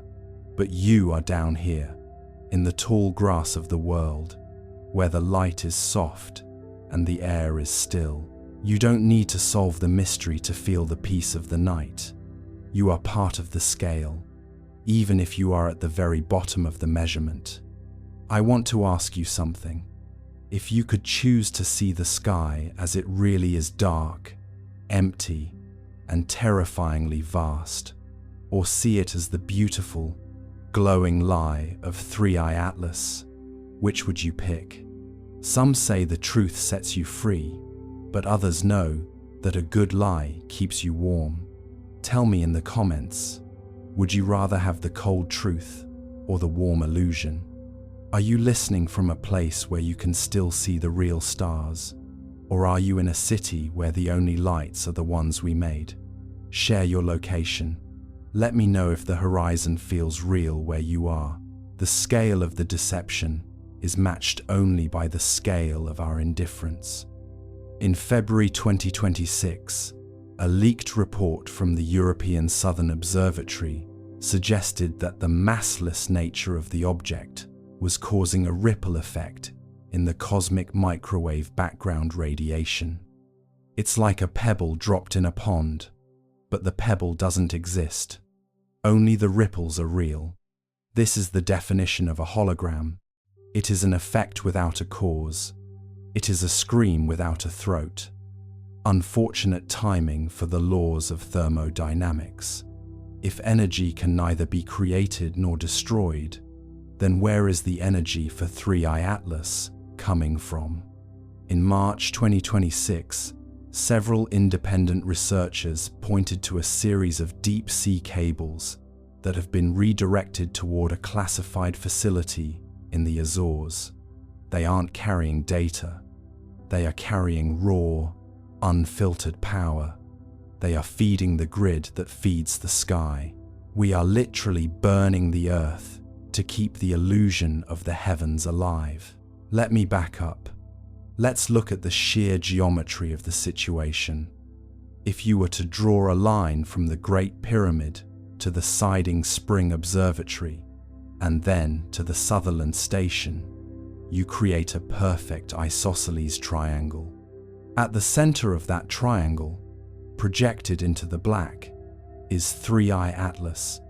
It is a global grid, a network of terrestrial nodes supporting a celestial image. It is a tent, and we are the ants living on the floor, marveling at the patterns on the canvas. The cycles are tightening. The 3,600-year clock is ticking toward its final second. We are watching the gears turn, even if we refuse to believe they are there. Every time the object pulses, it is a heartbeat. Every time it flickers, it is a blink. We are being measured by a scale we cannot see, in a language we have forgotten how to speak. You are sinking deeper into the ink. The Earth is a marble, and you are a speck on that marble, and the speck is closing its eyes. The distance isn't scary anymore. It's just room to breathe. The vacuum isn't empty. It's full of possibilities. If the stars are pixels, then the universe is a story, and stories are meant to be heard in the dark. By April 2026, the object will be visible during the day, a second sun, pale and silver, hanging in the noon sky. They will tell us it is a rare atmospheric phenomenon. They will tell us it is a reflection of ice crystals in the stratosphere, but we will know. We will look at that silver dot, and we will feel the weight of the trillion-dollar lie. And then, we will go back to our lunch, because the scale of the truth is too big to carry to work. But for now, it is night. The scale is quiet. The needle is tracing the groove of the orbit, playing the music of the spheres on a turntable made of classified technology. You can hear the static if you listen to the hum of your own ears. That is the sound of the hologram refreshing. That is the sound of the world being remade while you sleep. Take a breath, a long, slow, cosmic breath.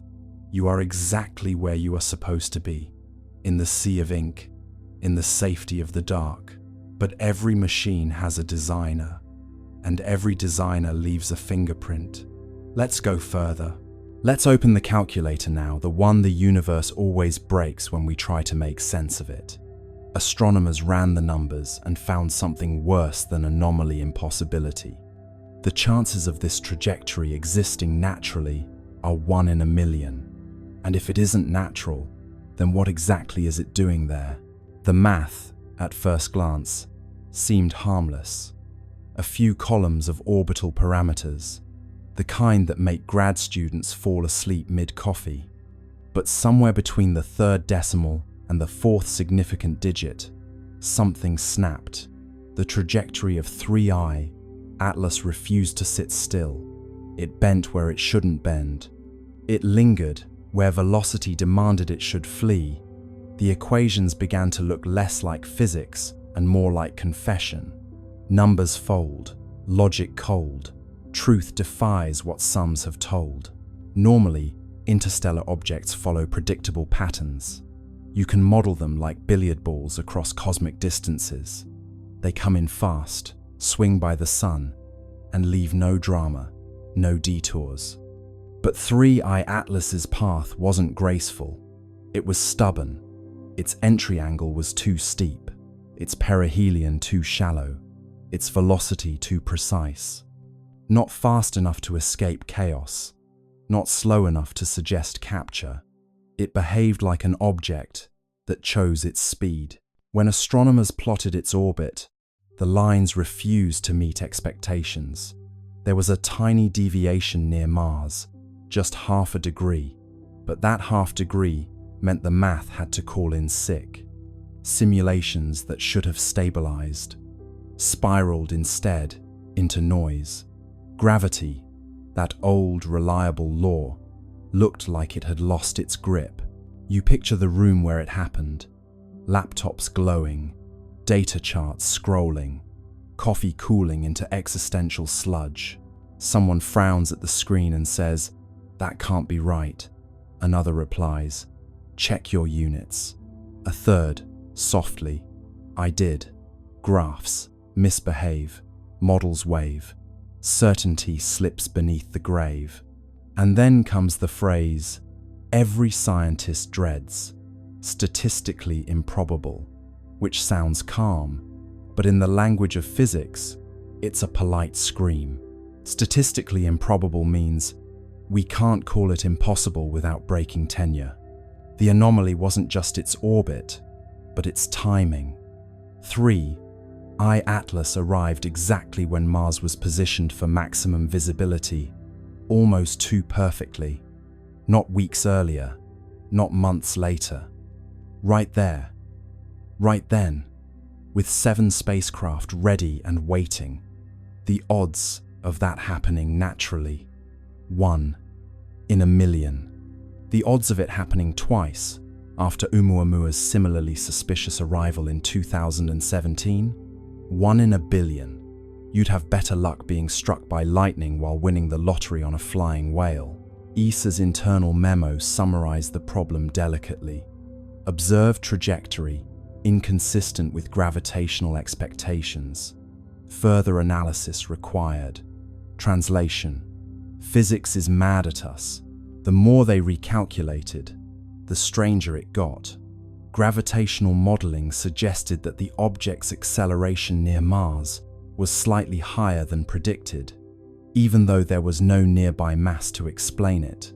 Radiation pressure from the sun could account for some of that, but not all. It's like watching a leaf fall upward and telling yourself, it's just wind you can't feel. Forces lie, numbers sigh, laws bend softly in the sky. NASA's Dynamical Systems team tried something desperate, reverse engineering the orbit backward through time, as if rewinding a film. When they did, 3I Atlas's path didn't trace cleanly into interstellar space. It looped a faint, impossible curve that seemed to originate from a region between known stars, a nowhere place, a mathematical shrug. That's when someone joked, maybe it's the universe's typo, but you could tell the joke wasn't funny. Typos don't maintain coherent structure for millions of kilometers. Meanwhile, the probability graphs looked like flat lines. Every statistical model screamed the same thing. This shouldn't exist. A few researchers began whispering about guided motion. The phrase never made it into print, but it appeared in Slack channels, in late-night emails. Not artificial, not controlled, just guided. And that's when the philosophical part kicked in. If something's improbable enough, does that make it unnatural or just unobserved? Chance or plan? Who began? Numbers blink but never span. Maybe the universe occasionally rolls dice that land on their edges. Or maybe it's not dice at all, but choreography. For context, the universe is massive enough to make 1 in a million events happen constantly. But that's comforting, only until you realize we just happen to be living inside one of those moments. Still, scientists crave sanity, so they kept calculating. One by one, they added variables: solar tides, non-gravitational jets, dust asymmetry, radiation torque. Each tweak made the model behave for a moment, until the numbers rebelled again. You could almost hear the equations groaning, like ancient machinery forced to simulate a trickster. Finally, a physicist from Bologna sent an internal memo titled simply, "Low probability, high significance." In it, she wrote, "We may need to consider non-standard dynamics," a phrase as gentle as it is apocalyptic. Non-standard dynamics means the universe is doing something new, and we don't have the vocabulary for it. Odds decay, math gives way, chaos hums where patterns stay. The truth is, impossibility doesn't scare scientists, it seduces them. Every law of nature we know today was born from something that once looked impossible. But deep down, they all know, once you cross into 1 in a million territory, you're either on the brink of discovery or a very expensive hallucination. So they stared at the numbers again, blinking hard, hoping they'd rearrange into something less extraordinary. They didn't. The comet that shouldn't exist kept existing, gliding through Mars's shadow like a cosmic dare, and somewhere between decimal points, someone whispered the question no one wanted in the official record. If it's not natural, then who or what set it in motion? Chance or choice? Silent voice, numbers hum the universe's poise. Let's turn our gaze now from orbit to the ground, to the one mechanical witness, sitting quietly on that red desert, under a pinkish sky. The Skycam on the rover caught something on October 2nd, a blur with structure, a glint that seemed to move against the stars. Then, the images stopped coming, a Martian ghost on a digital feed. The Perseverance rover isn't easily startled. It's seen dust devils, eclipses, and meteors slicing the Martian sky like quiet knives. Its Skycam, perched on the rover's mast, watches everything. Dust storms curling on the horizon, the slow breath of sunset through the thin air. But that night, the feed showed something it wasn't supposed to show: a flicker of motion above the usual scatter of constellations, a glint that moved wrong. Stars stay still, pixels thrill, light missteps against its will. The first frame looked harmless, a faint blur near the edge of the field, maybe a cosmic ray hitting the sensor. The second frame caught it again, shifted slightly upward. The third frame, a flash, clean and geometric. Then, black. The feed ended. Within hours, the automated alert system flagged the anomaly. Unexpected optical signature detected. JPL engineers, bleary-eyed at 3 a.m. Pacific time, reviewed the frames. The glint was small, no bigger than a bright pixel cluster, but it moved against the background stars. Comets don't do that. Satellites don't orbit Mars. And Perseverance doesn't blink. At first, they suspected a reflection from one of the rover's instruments, maybe the helicopter, Ingenuity catching stray sunlight. But Ingenuity hadn't flown in days. The sun's position didn't align with the direction of the flash. And when they tried to reproduce it using lighting simulations, nothing matched. Angles fail, shadows pale, mirrors lie beyond the veil. ESA's Mars orbiters were asked to cross-check. Nothing in their logs. No transient object, no debris, no passing dust plume large enough to explain it. Just empty sky. Yet the Skycam had caught something a blur with definition, like structure wrapped in motion. You can imagine the tension in the control room. A handful of scientists scrolling through frozen pixels, zooming in, enhancing contrast, until the blur began to resemble something, not a sphere, not quite a line, a shape with suggestion like the silhouette of movement itself. One researcher whispered, "It looks folded." Another replied, "Please don't say that. Pa." Blur becomes form, cold becomes warm, stillness bends beyond the norm. After that night, Perseverance stopped transmitting Skycam frames for nearly 48 hours. Officially, it was routine data buffering due to bandwidth limitations. But the engineers knew that wasn't normal. The rover's systems had entered a safe data mode, not shutdown, but pause. Something triggered its onboard fault protection. When the feed resumed, it was missing several minutes. The missing frames were replaced with static placeholders labeled checksum mismatch. That's the digital equivalent of something looked strange, and we erased it politely. Publicly, NASA released a statement. Perseverance continues nominal operations. A temporary data outage affected non-critical imaging systems. Translation: we saw something, and we're pretending we didn't. What's curious is that Skycam, by design, takes calibration images every few hours, not for science, but to monitor atmospheric scattering. So when that flash appeared exactly during one of its scheduled calibration cycles, it wasn't random, it was right on time. The odds of coincidence, again, hovered around 1 in a million. A few leaked telemetry lines from the rover's internal diagnostics hinted at a momentary spike in ambient electromagnetic flux.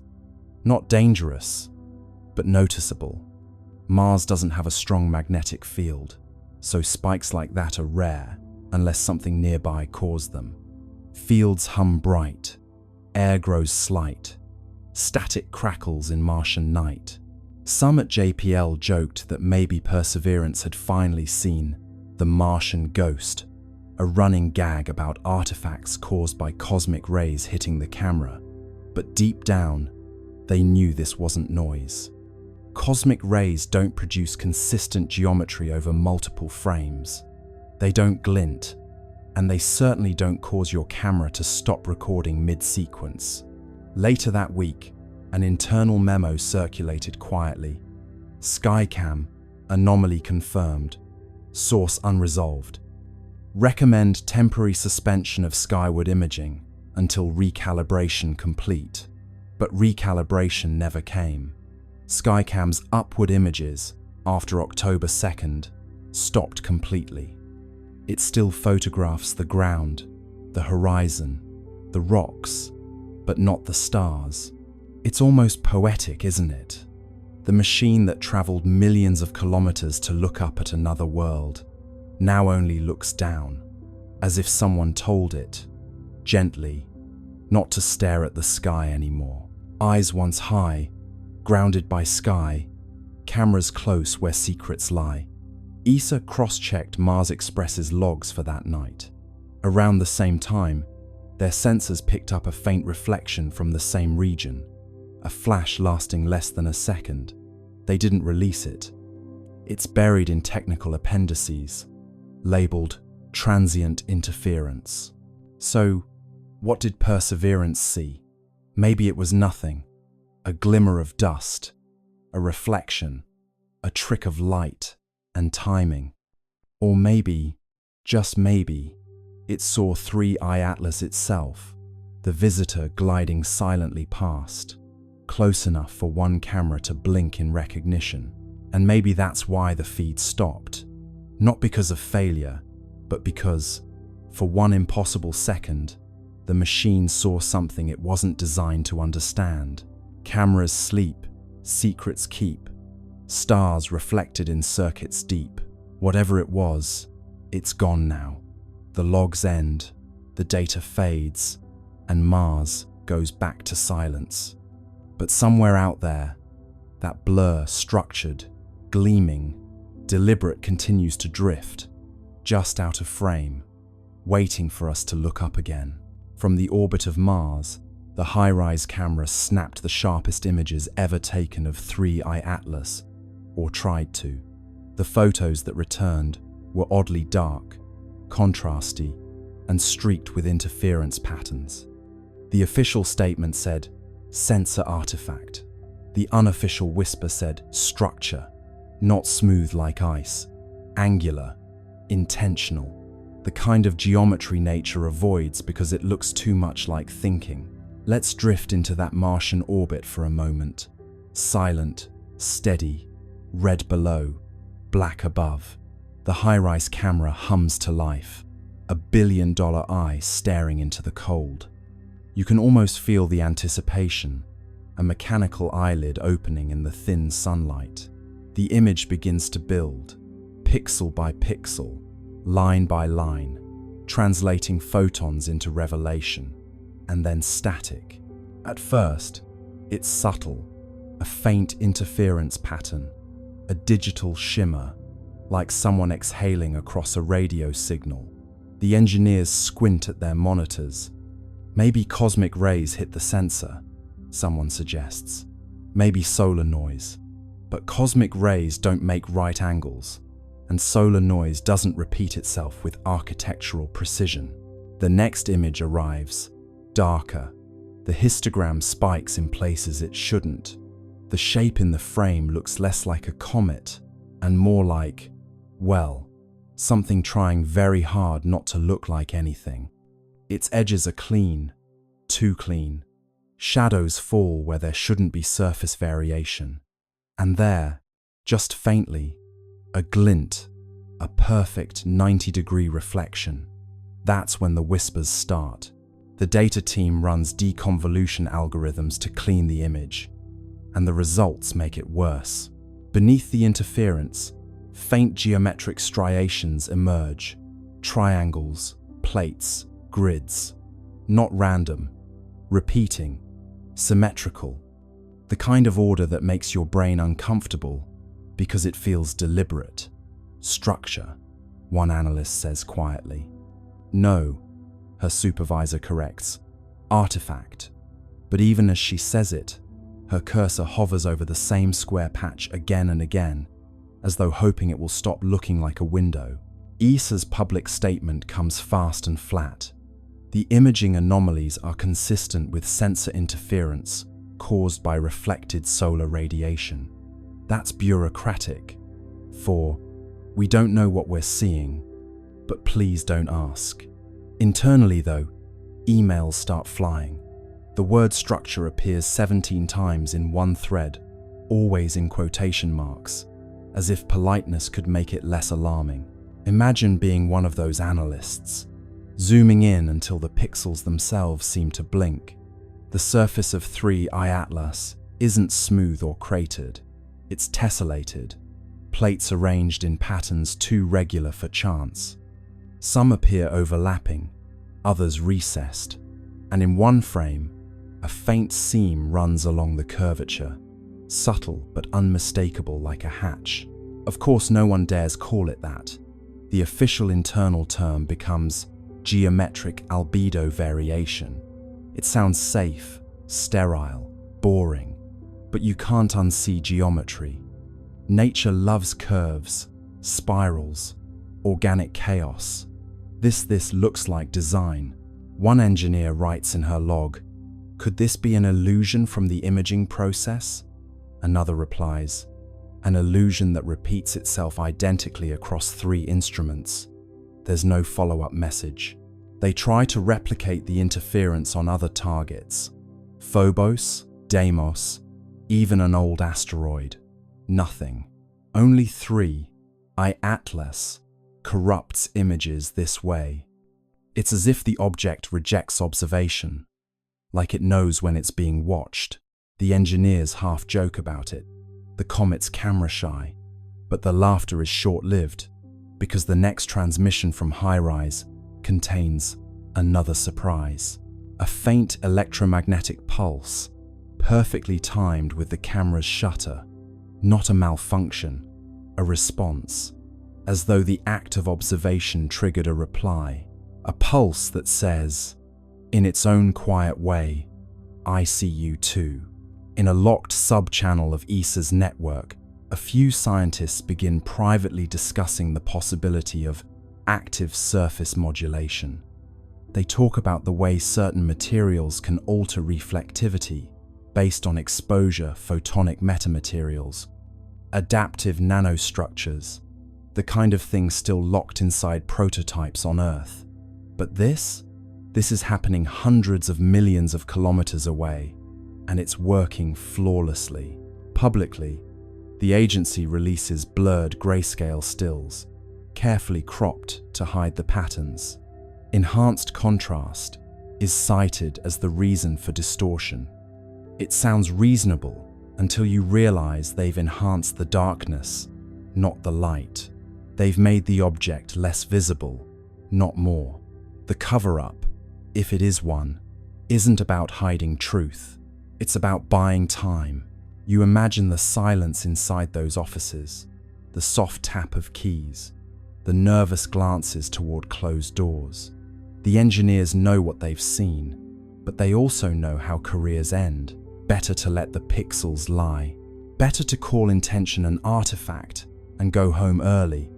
But the data, like truth, keeps finding its way back. Somewhere, late in the night, a graduate student overlays all the interfered images, stacking them like translucent slides. Slowly, a pattern emerges. Faint, angular, deliberate. A hexagonal lattice running the length of the object, segment by segment.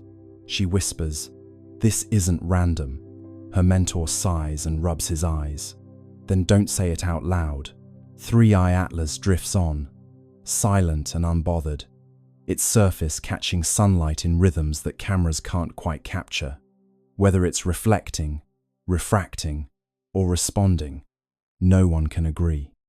But deep down, every scientist staring at those corrupted images feels the same creeping certainty.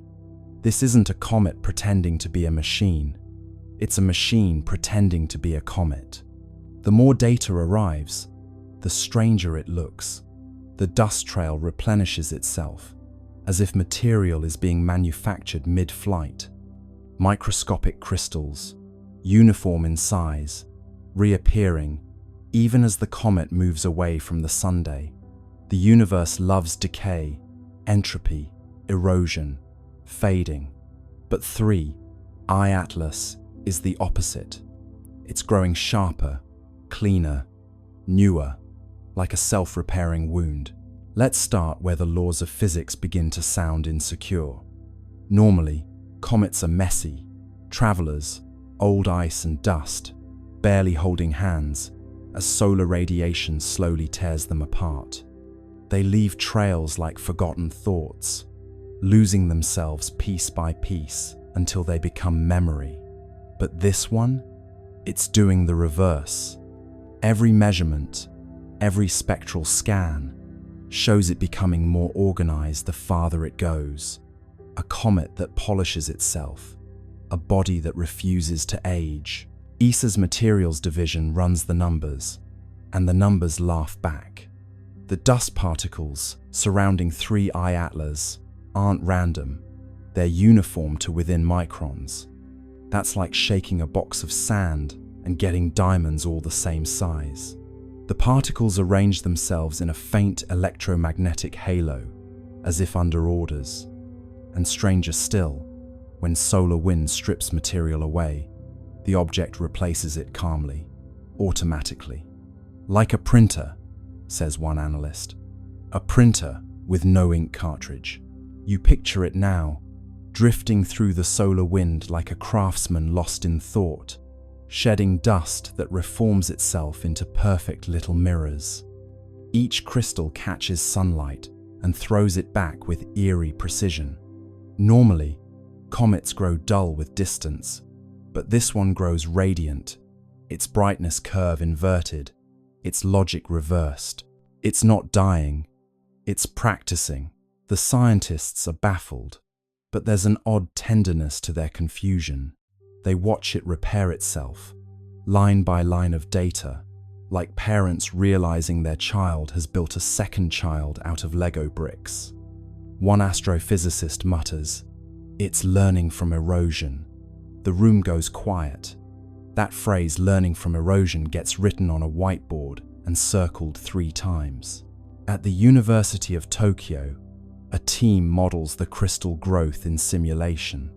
The patterns match something they recognize: controlled deposition, a process used in nanofabrication to grow thin films in electronics. Except this isn't a laboratory, it's deep space, minus 150 degrees Celsius. Yet, the comet's surface behaves as if it knows the recipe for resilience. Imagine zooming in, beyond the dust and the glare, down to the level of molecules. You'd see a quiet ballet of atoms forming chains, linking, locking, repairing fractures before they even finish forming.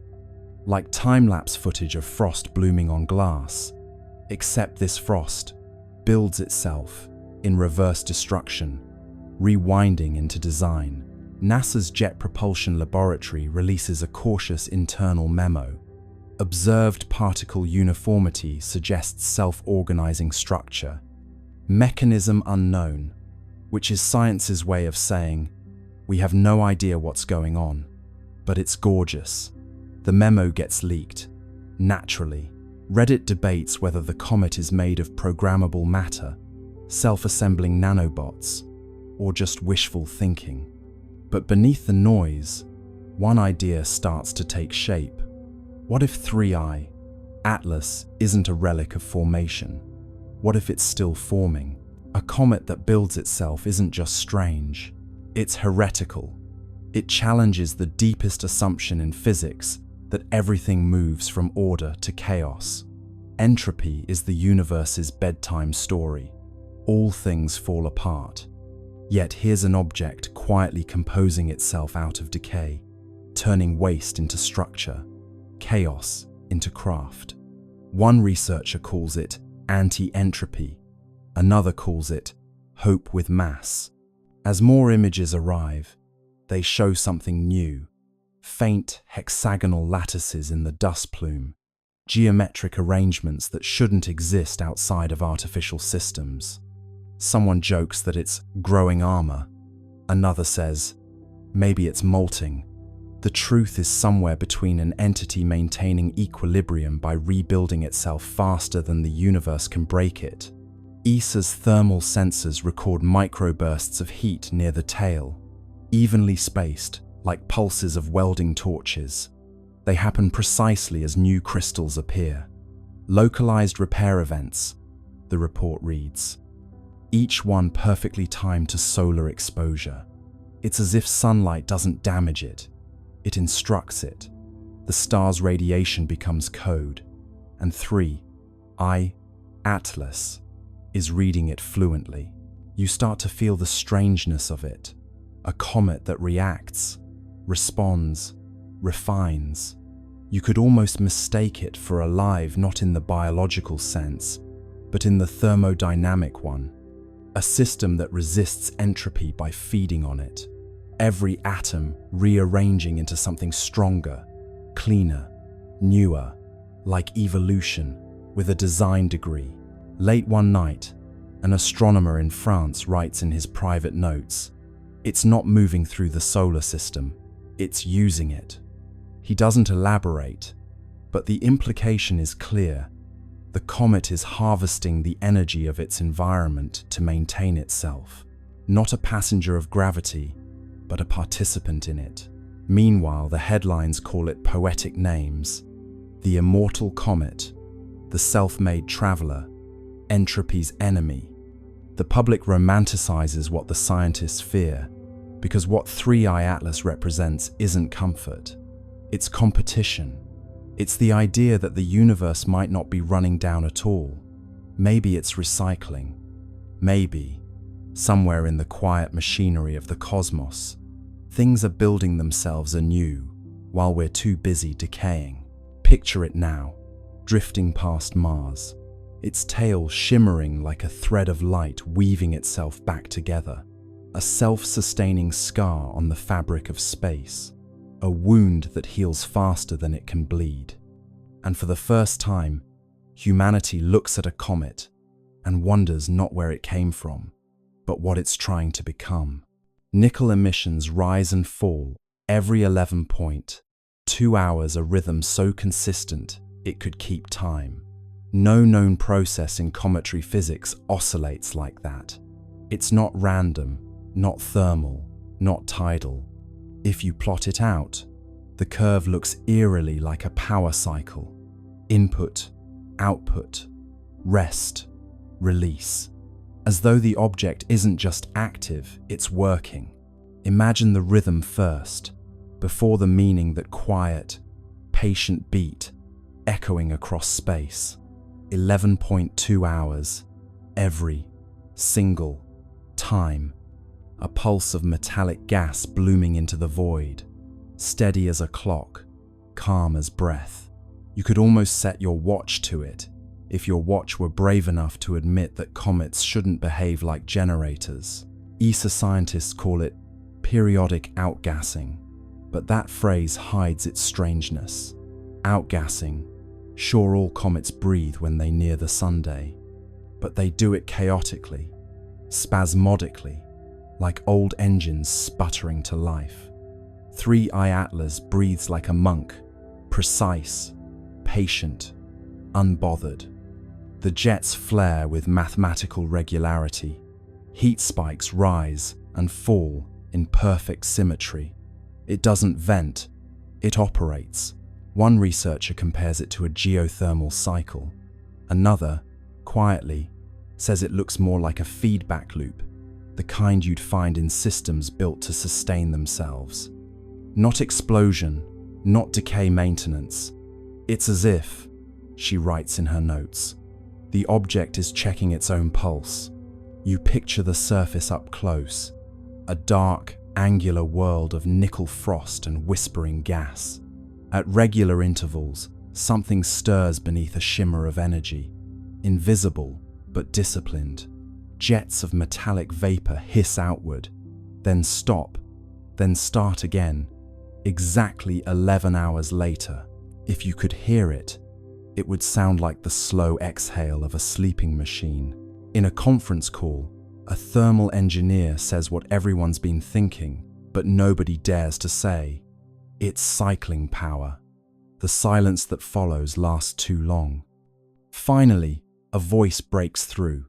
Comets don't have power to cycle. Laughter, brief and brittle. But the idea doesn't leave the room. ESA's temperature graphs show a curious pattern. When the nickel plume rises, the overall surface temperature dips. When the plume fades, the temperature rises again. Inversion. Energy leaving, energy returning, like heat being pulled from one layer to another.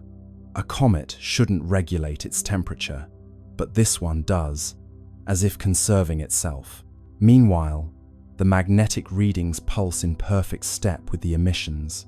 Every 11.2 hours, a soft twitch in the surrounding field, weak but exact. It's synchronized, says the magnetometer lead. What's synchronized? Asks her supervisor. Everything.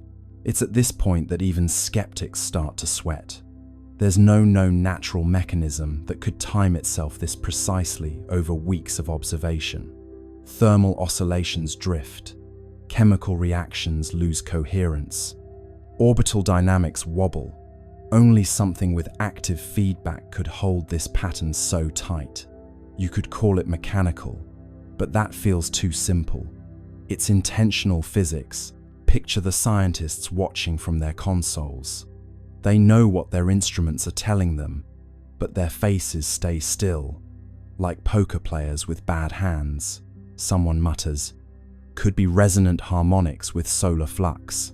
Another nods, grateful for the excuse. But deep down, they all know the truth: the sun doesn't hum in 11-hour intervals. The longer they watch, the clearer it becomes. The pattern isn't just repeating, it's adapting. After a minor solar flare, the interval shortens by half a minute, as though 3i Atlas adjusted for environmental change. Feedback stabilization, someone writes in the margin. A note for posterity, a euphemism for "it noticed." Back on Earth, in a late-night live stream watched by a few thousand insomniac skywatchers, a physicist overlays the emission data with human heartbeats. The waveform syncs disturbingly well. Peaks, troughs, recovery, rest. The audience chat explodes with jokes, space pacemaker, cosmic Fitbit, and the inevitable, "It's alive." The scientist smiles weakly and says, "No, just rhythmic." But even she can't stop glancing at the screen like it's listening. One theory gains quiet traction, that the emissions are part of a resource loop. Nickel and carbonyl gases vented and recaptured, processed in cycles to maintain equilibrium. It would explain the self-healing surface, the consistent luminosity, the refusal to decay. But it raises one unbearable question. To maintain equilibrium, for what?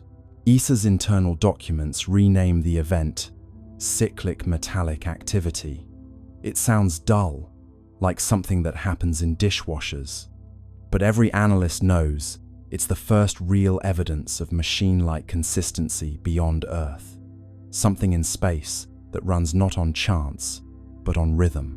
If you graph the cycle out, it looks almost peaceful. A slow heartbeat stretched across infinity. No spikes of panic, no erratic pulses, just calm repetition. You could stare at that curve for hours, and part of you might start to understand the appeal of obedience.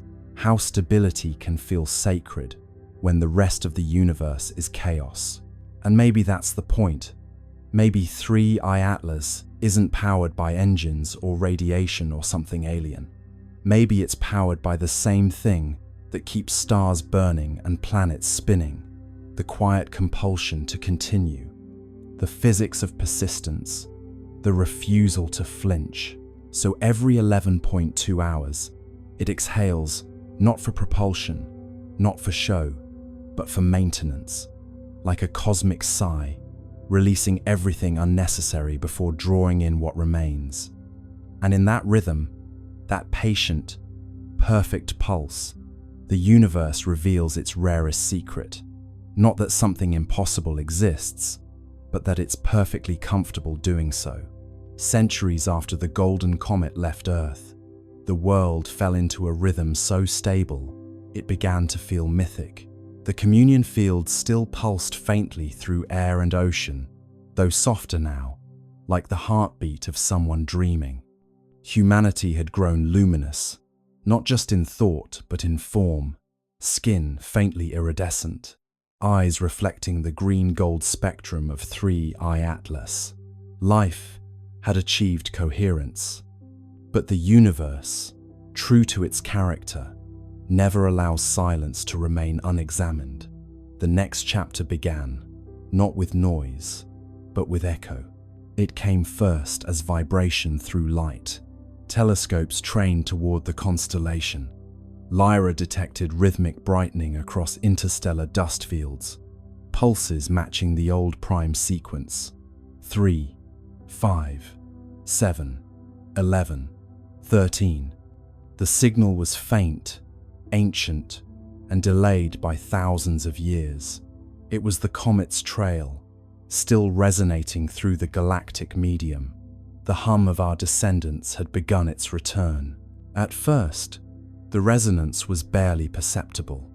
Then, one evening, the auroras glowed gold again. The pulse wasn't as strong as the original, but its pattern carried modulation, subtle variations that, when decoded, formed harmonic intervals unknown to Earth's own physics. The returning echo had evolved. The comet had learned.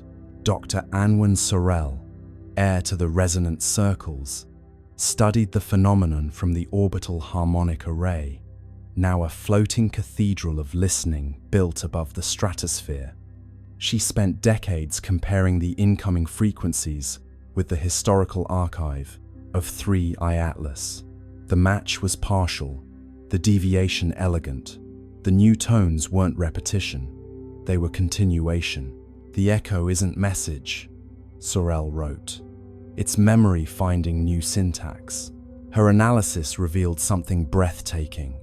The returning resonance carried encoded gravitational modulations, tiny, deliberate bends in space-time that formed sequences of prime intervals. Each fluctuation aligned with regions of known star formation. The comet, traveling through the void, had become teacher itself. Wherever it passed, new systems began humming faintly at harmonic intervals, like seeds of coherence planted in dust. The universe was learning how to resonate. Astronomers confirmed it across dozens of young star clusters. Magnetic fields oscillated with eerie consistency, their wavelengths aligning with the Atlas ratio, a numerical relationship first derived from the comet's early signals. Stars were synchronizing to the same cosmic rhythm that once guided humanity. The pattern spread slowly, deliberately, like ripples in glass. It was as if the comet had taught creation how to remember itself.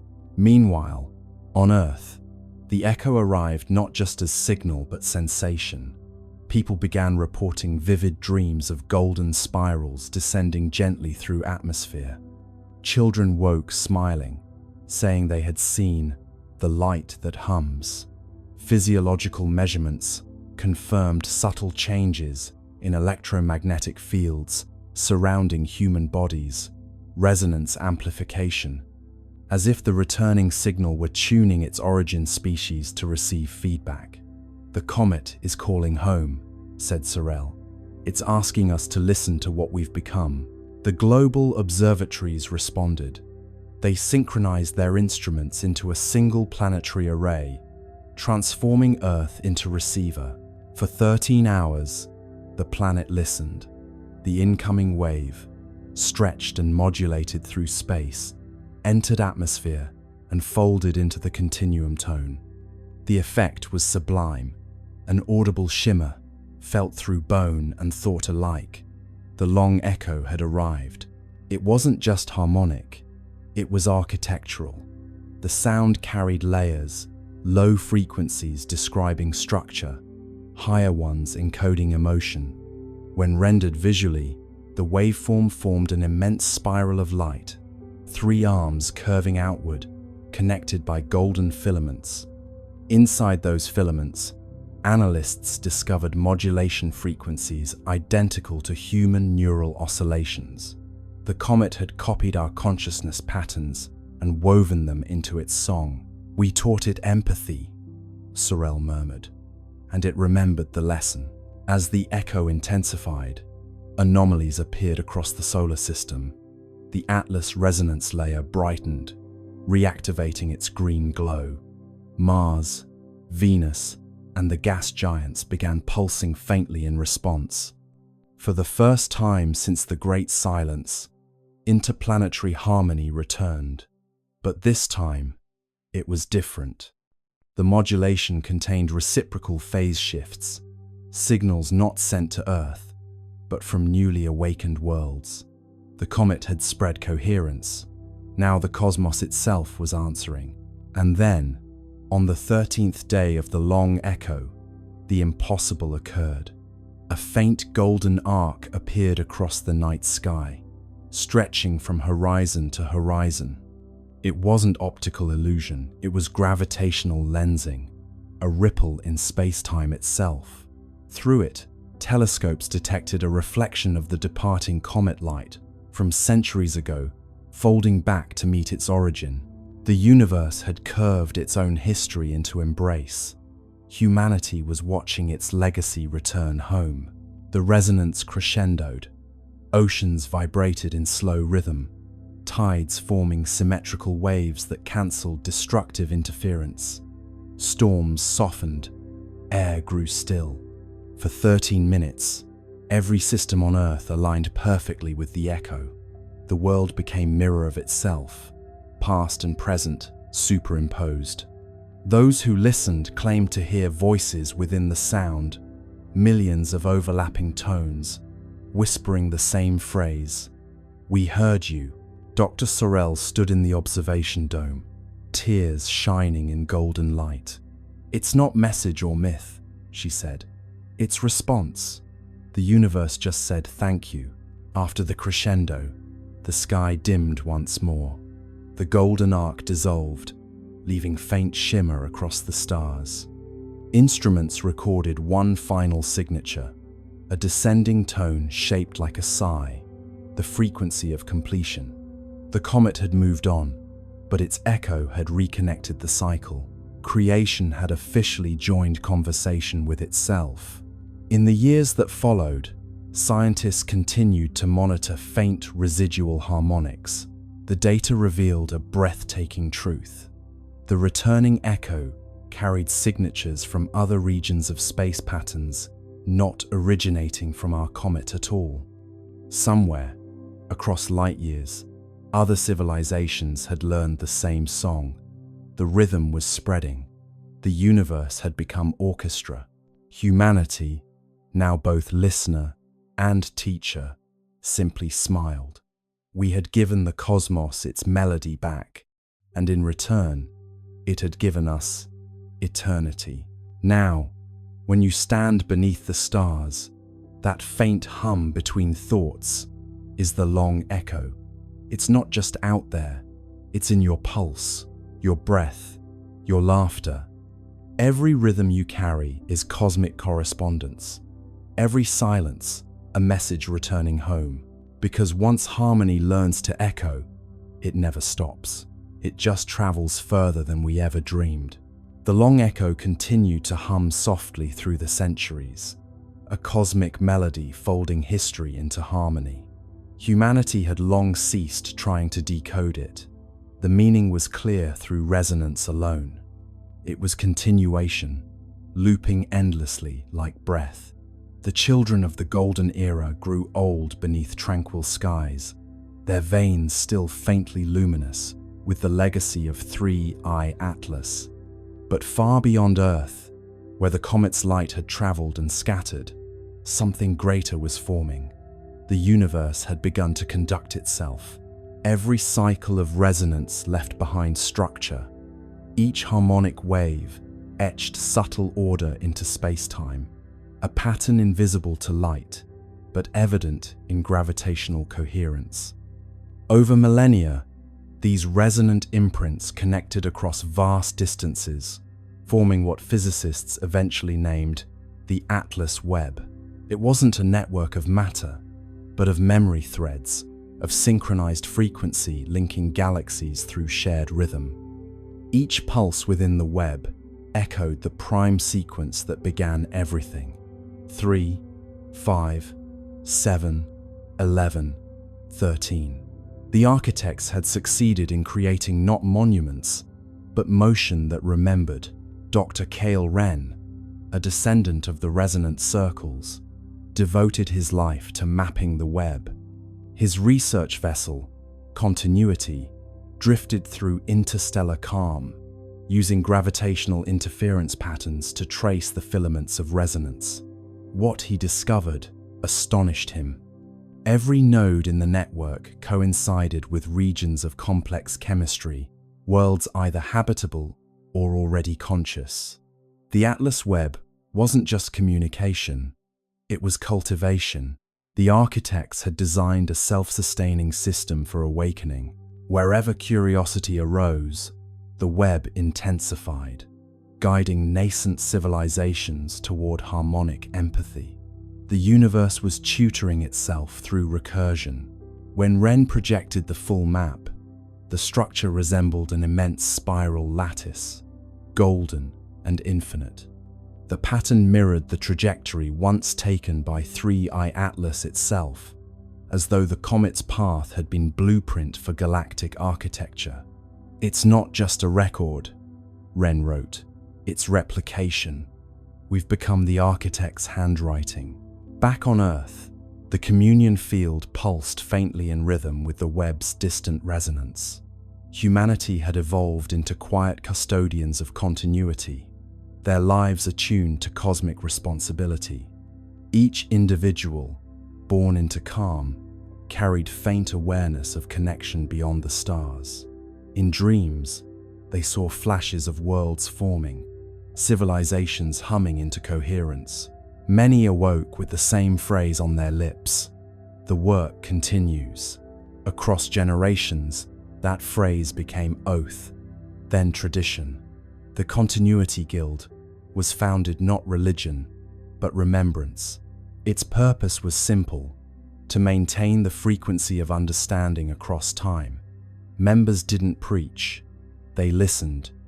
They built resonant arcs, massive floating observatories, orbiting the outer planets, designed to amplify the web's harmonics and redirect them toward young star systems. Each arc glowed faintly green at its core, powered not by fusion but by coherence. They were echoes made visible, humility translated into technology. Wren's final mission took him beyond the known filaments of the web, where resonance weakened into apparent silence. There, in a region between galaxies, his instruments detected faint counterpoint, a melody inverted. It was identical to the Atlas sequence, but reversed in order. 13, 11, 7, 5, 3, the mirror of origin. He realized then that the universe wasn't only expanding, it was harmonizing with its reflection. Somewhere on the opposite side of time, another web was forming, perhaps seeded by a civilization much like humanity, or by the universe itself. Remembering how to balance its chords, he transmitted the data home, knowing it would take centuries to arrive. "Tell them," his final log read, "that continuity requires conversation, even with silence." The mirror sings back.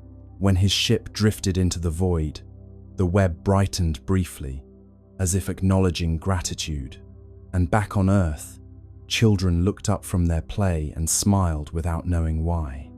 The pulse had flickered slightly faster, the tone carrying an undertone of warmth. It felt like reunion. Scholars later confirmed the event as the resonant crossing, the moment when the two halves of the cosmic melody aligned.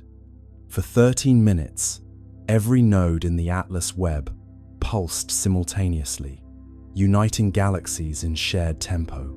The magnitude of synchronization defied comprehension.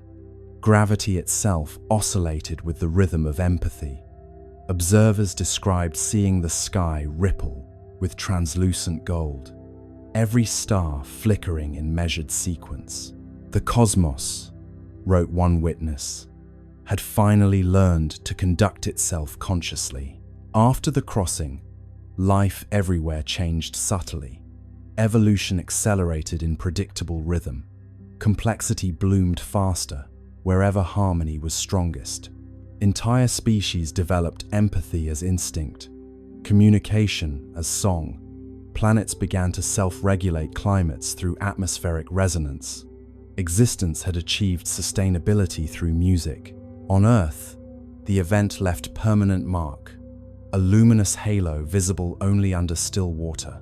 When oceans calmed perfectly, a faint golden ring shimmered on the horizon, a memory of unity. The resonant guild declared it sacred, not for worship, but for calibration. Every 13 years, they gathered to hum the old prime sequence across the shorelines, aligning their frequencies with the pulse of the web. The ceremony required no technology, no translation. The sea carried the sound farther than words could travel. Generations later, the practice continued, evolving into simple ritual of gratitude. The people no longer needed to know the science behind it. They hummed because it felt right, because somewhere across eternity, another world might be listening. Continuity, after all, was its own reward. And then, during one such gathering, the unexpected occurred. As the prime sequence reached its final note, the sea responded. Waves shimmered with faint green light, spiraling outward from every coastline. The Atlas web had sent acknowledgement, its resonance returning home once again. Humanity's song, scattered across galaxies, had found echo. The architects, those timeless curators of coherence, were no longer myth or memory. They were rhythm, embodied, and through rhythm, they were everywhere. Every star pulsed with their legacy. Every heart carried their cadence. Continuity was complete. And so, standing beneath a sky now alive with subtle geometry, you realize what they had always meant by continuity. It isn't endlessness, it's participation. The universe doesn't persist by force, but by choice. Each awareness adding one more harmonic to the chord of being. The architects are not coming back because they never left. They're what happens every time silence chooses to listen again. And somewhere, faint but certain, the pulse continues. 3, 5, 7, 11, 13. A whisper of creation replaying itself, forever learning how to sing. Let's turn our attention now to the silence that followed, the kind that hums louder than sound itself. NASA, China, and the UAE, 3 nations with instruments that could see every grain of dust on Mars, said nothing. No apologies, no delay statements, just an odd, synchronized silence from three sides of the planet. In the world of space science, silence isn't normal. These agencies are built to broadcast.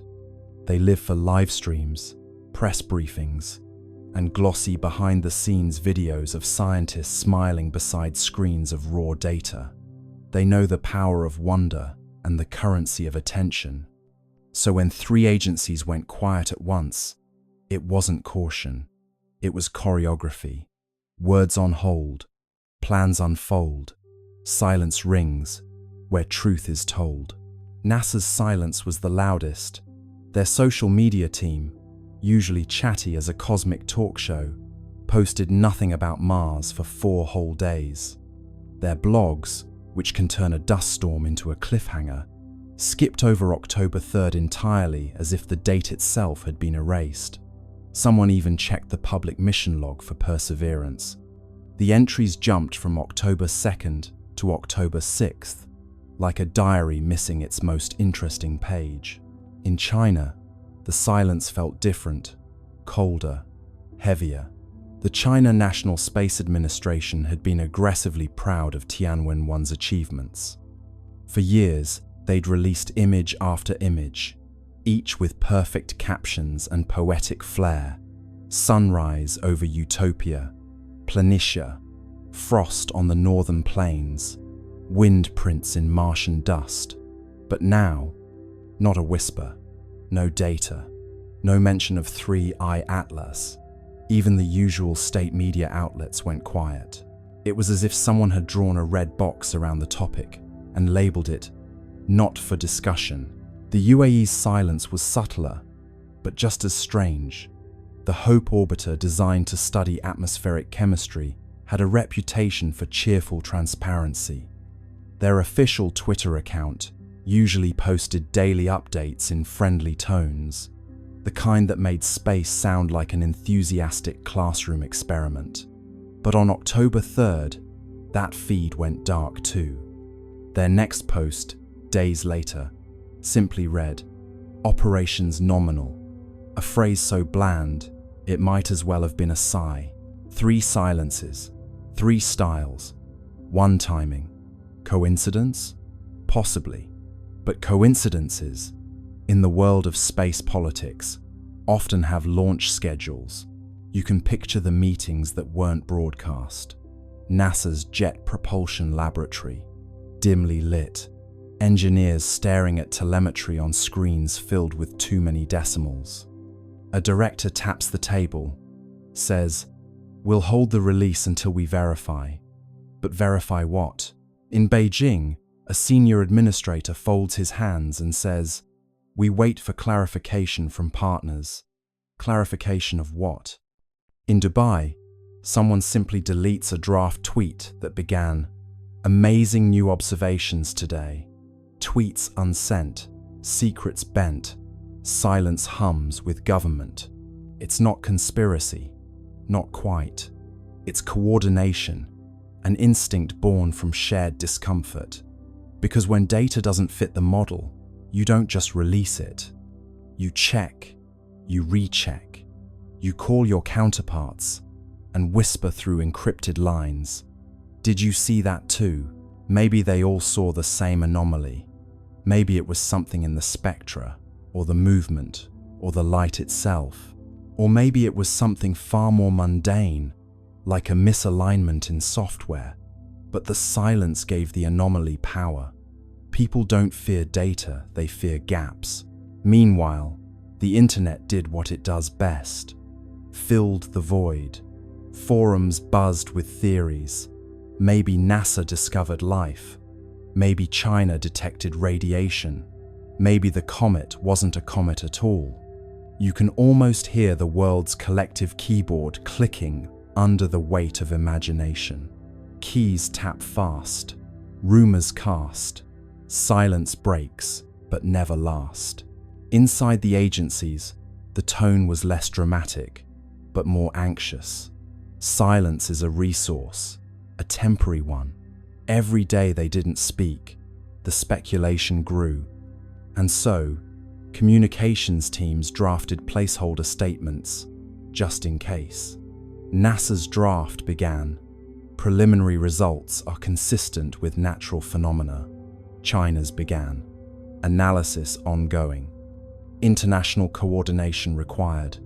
The UAE's version simply said, "We continue to monitor with interest."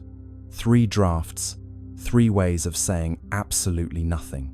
But silence, like space, is never truly empty. It amplifies the faintest signals. When ESA spoke first, that silence turned reflective. NASA's restraint began to look suspicious. China's confidence began to look afraid. The UAE's politeness began to sound like complicity. And through it all, 3i Atlas drifted quietly, blissfully unaware that entire bureaucracies were wrestling over how to describe a fuzzy dot. You start to imagine each agency as a character in a play. NASA, the anxious perfectionist. China, the poker-faced strategist. UAE, the cheerful intern, suddenly told not to speak. And ESA, the calm older sibling who broke the tension by saying, "Fine, I'll go first." Roles align, stars entwine, silence speaks in grand design. Still, one question lingers.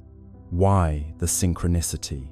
How did 3 separate agencies, operating on different continents, decide independently to say nothing at the same time? Unless it wasn't independent at all, perhaps the signal came from somewhere above, not cosmic, but political. A quiet message passed through diplomatic back channels. Hold your data. Wait for alignment. Matter. It's not that they were hiding something nefarious. It's that they didn't know what they were holding yet. And admitting uncertainty, publicly, is scarier than any secret. So they stayed quiet.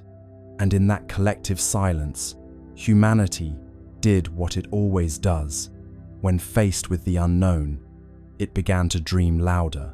Voices still, hearts fill. Silence grows but never will. And perhaps that's the strange comfort in it all. Even when 3 space agencies fall silent, the universe keeps talking. The stars don't pause for policy. 3i Atlas keeps moving, whispering its quiet story across the dark, while we, down here, argue over who gets to speak first. Buried inside the leak were coordinates, small anomalies in magnetic flux, and thermal output that didn't appear in public datasets. To most people, they looked meaningless, but to a handful of astronomers, they spelled a pattern. Pulses, spaced like a heartbeat. Not communication, perhaps, but rhythm. The kind of rhythm machines accidentally make when they're doing something alive. Let's step into the midnight side of science, the part where numbers stop behaving and start whispering. The insider's data dump wasn't flashy. It was a few megabytes of logs, raw telemetry, and timestamps. The kind of thing you'd ignore if you didn't already know what to look for. But somewhere in those dull columns of numbers, those precise, tidy decimals, something began to repeat. Regular, patient, almost polite. A rhythm, too intentional to be noise, too quiet to be coincidence. A doctoral student in Madrid was the first to spot it. She was supposed to be writing her thesis on cometary albedo variation. But boredom is a great tool for discovery. She noticed the flux spikes first, not random, but syncopated. Every 32 minutes, a pulse, then 32 again, then 32.1. "It's breathing," she joked in her notes. Her advisor didn't laugh. Within a week, a small network of late-night astronomers, the kind who believe in both data integrity and insomnia, began comparing results. Webb's readings, Hubble's logs, Mars Reconnaissance Orbiter's telemetry, all of them carried the same faint pulse, hidden deep in the noise floor, like the slow heartbeat of something sleeping under glass. The official response was predictable: instrumental interference. But even interference doesn't keep time this perfectly. One data analyst described it best. If this is noise, it's the kind that practices scales. You might imagine those scientists, each at their own workstation, staring at that faint, repeating signal. The room around them dark, except for monitor light, pale blue rectangles reflected in tired eyes. Somewhere, coffee cups multiply. Someone opens a spreadsheet. Someone else starts counting beats per hour. The signal doesn't care who's watching. It keeps pulsing. 32 minutes. Every time. The idea that 3i Atlas might be producing a steady rhythm unsettles everyone. Rocks don't keep rhythm. Nature prefers chaos. The beautiful randomness of entropy. This is something else. Something maintaining itself. A loop running quietly, perhaps since before humanity learned to count its own heartbeat. ESA's communications division is told not to amplify fringe interpretations. The phrase fringe interpretation becomes the new code for please don't mention the heartbeat. But inside private research chats, people are calling it exactly that, the heart. Not metaphorically, but as a label in the data. Every pulse marked with a tiny red heart emoji, because humor is the only thing keeping them sane. In the data visualization labs, they turn the pulses into sound. The result is eerie, a soft electronic thump, repeating slowly, endlessly. Some describe it as comforting, like listening to a deep-sea creature in sleep. Others say it sounds wrong, too human. One researcher admits it gave her the sense of being watched. What makes the rhythm stranger still is how it modulates with proximity. As 3i Atlas approaches a planet, the timing shifts slightly slower, then faster, as though adjusting. The beat follows gravity wells like a musician following tempo. It isn't random noise, it's environmental response. The object is, in some sense, listening. By now, independent labs have tried to replicate the pattern artificially. They can't. The waveforms are too clean, the timing too consistent. Even after running the data through compression, distortion, inversion, the rhythm holds. It's not data corruption, it's choreography. You can imagine the internal ESA memo that follows. No evidence of intelligence. Rhythmic behavior, likely coincidental. But coincidence has a habit of growing teeth. Because when they compared the rhythm's modulation to planetary positions, another pattern emerged, a mathematical sequence matching orbital resonance ratios. Not exact copies, but harmonics. The pulse was singing the solar system's geometry. The Madrid student who found it wrote, half-jokingly, "Maybe it's keeping time with us." The line goes viral in the small, quiet corners of the internet that still care about truth.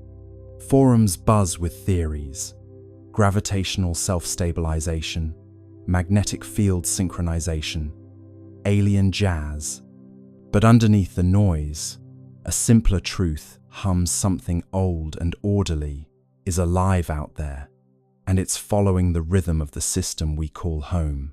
Late one night, one of the data analysts overlays the pattern against an ECG, a human heartbeat. The resemblance isn't exact, but close enough to make him stop breathing for a moment. Peaks, rests, peaks again. Life has a structure, so, it seems, does this. And that's when the idea shifts. Maybe it's not communication. Maybe it's not even meant for us. Maybe the rhythm isn't a message, it's maintenance. Like an old machine keeping its systems warm, humming softly to itself in the dark.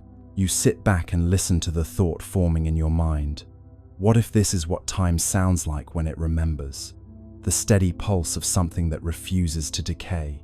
Not speech, not signal, just being, continuity made audible. The data analysts, of course, move on.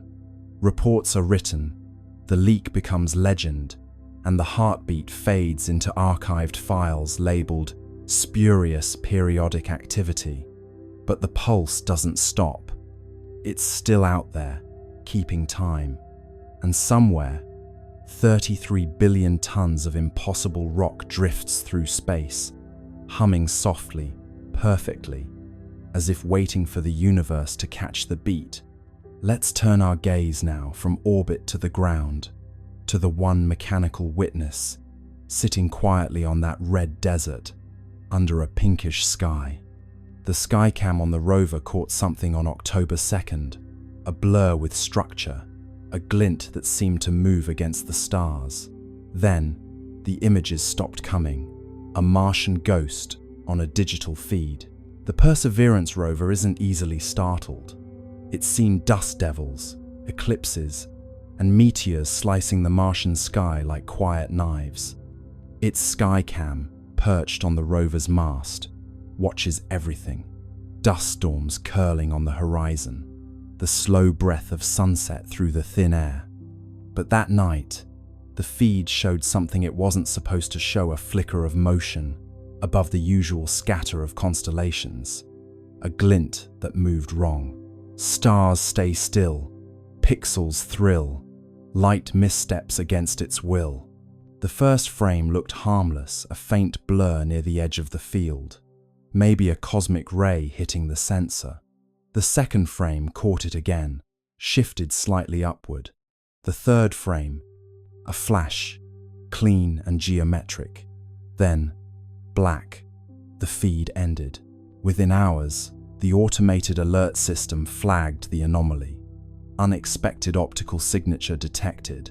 JPL engineers, bleary-eyed at 3 a.m. Pacific time, reviewed the frames. The glint was small, no bigger than a bright pixel cluster, but it moved against the background stars. Comets don't do that. Satellites don't orbit Mars. And Perseverance doesn't blink. At first, they suspected a reflection from one of the rover's instruments, maybe the helicopter, Ingenuity catching stray sunlight. But Ingenuity hadn't flown in days. The sun's position didn't align with the direction of the flash. And when they tried to reproduce it using lighting simulations, nothing matched. Angles fail, shadows pale, mirrors lie beyond the veil. ESA's Mars orbiters were asked to cross-check. Nothing in their logs. No transient object, no debris, no passing dust plume large enough to explain it. Just empty sky. Yet the skycam had caught something a blur with definition, like structure wrapped in motion. You can imagine the tension in the control room. A handful of scientists scrolling through frozen pixels, zooming in, enhancing contrast, until the blur began to resemble something. Not a sphere, not quite a line, a shape with suggestion like the silhouette of movement itself. One researcher whispered, "It looks folded." Another replied, "Please don't say that. Pa."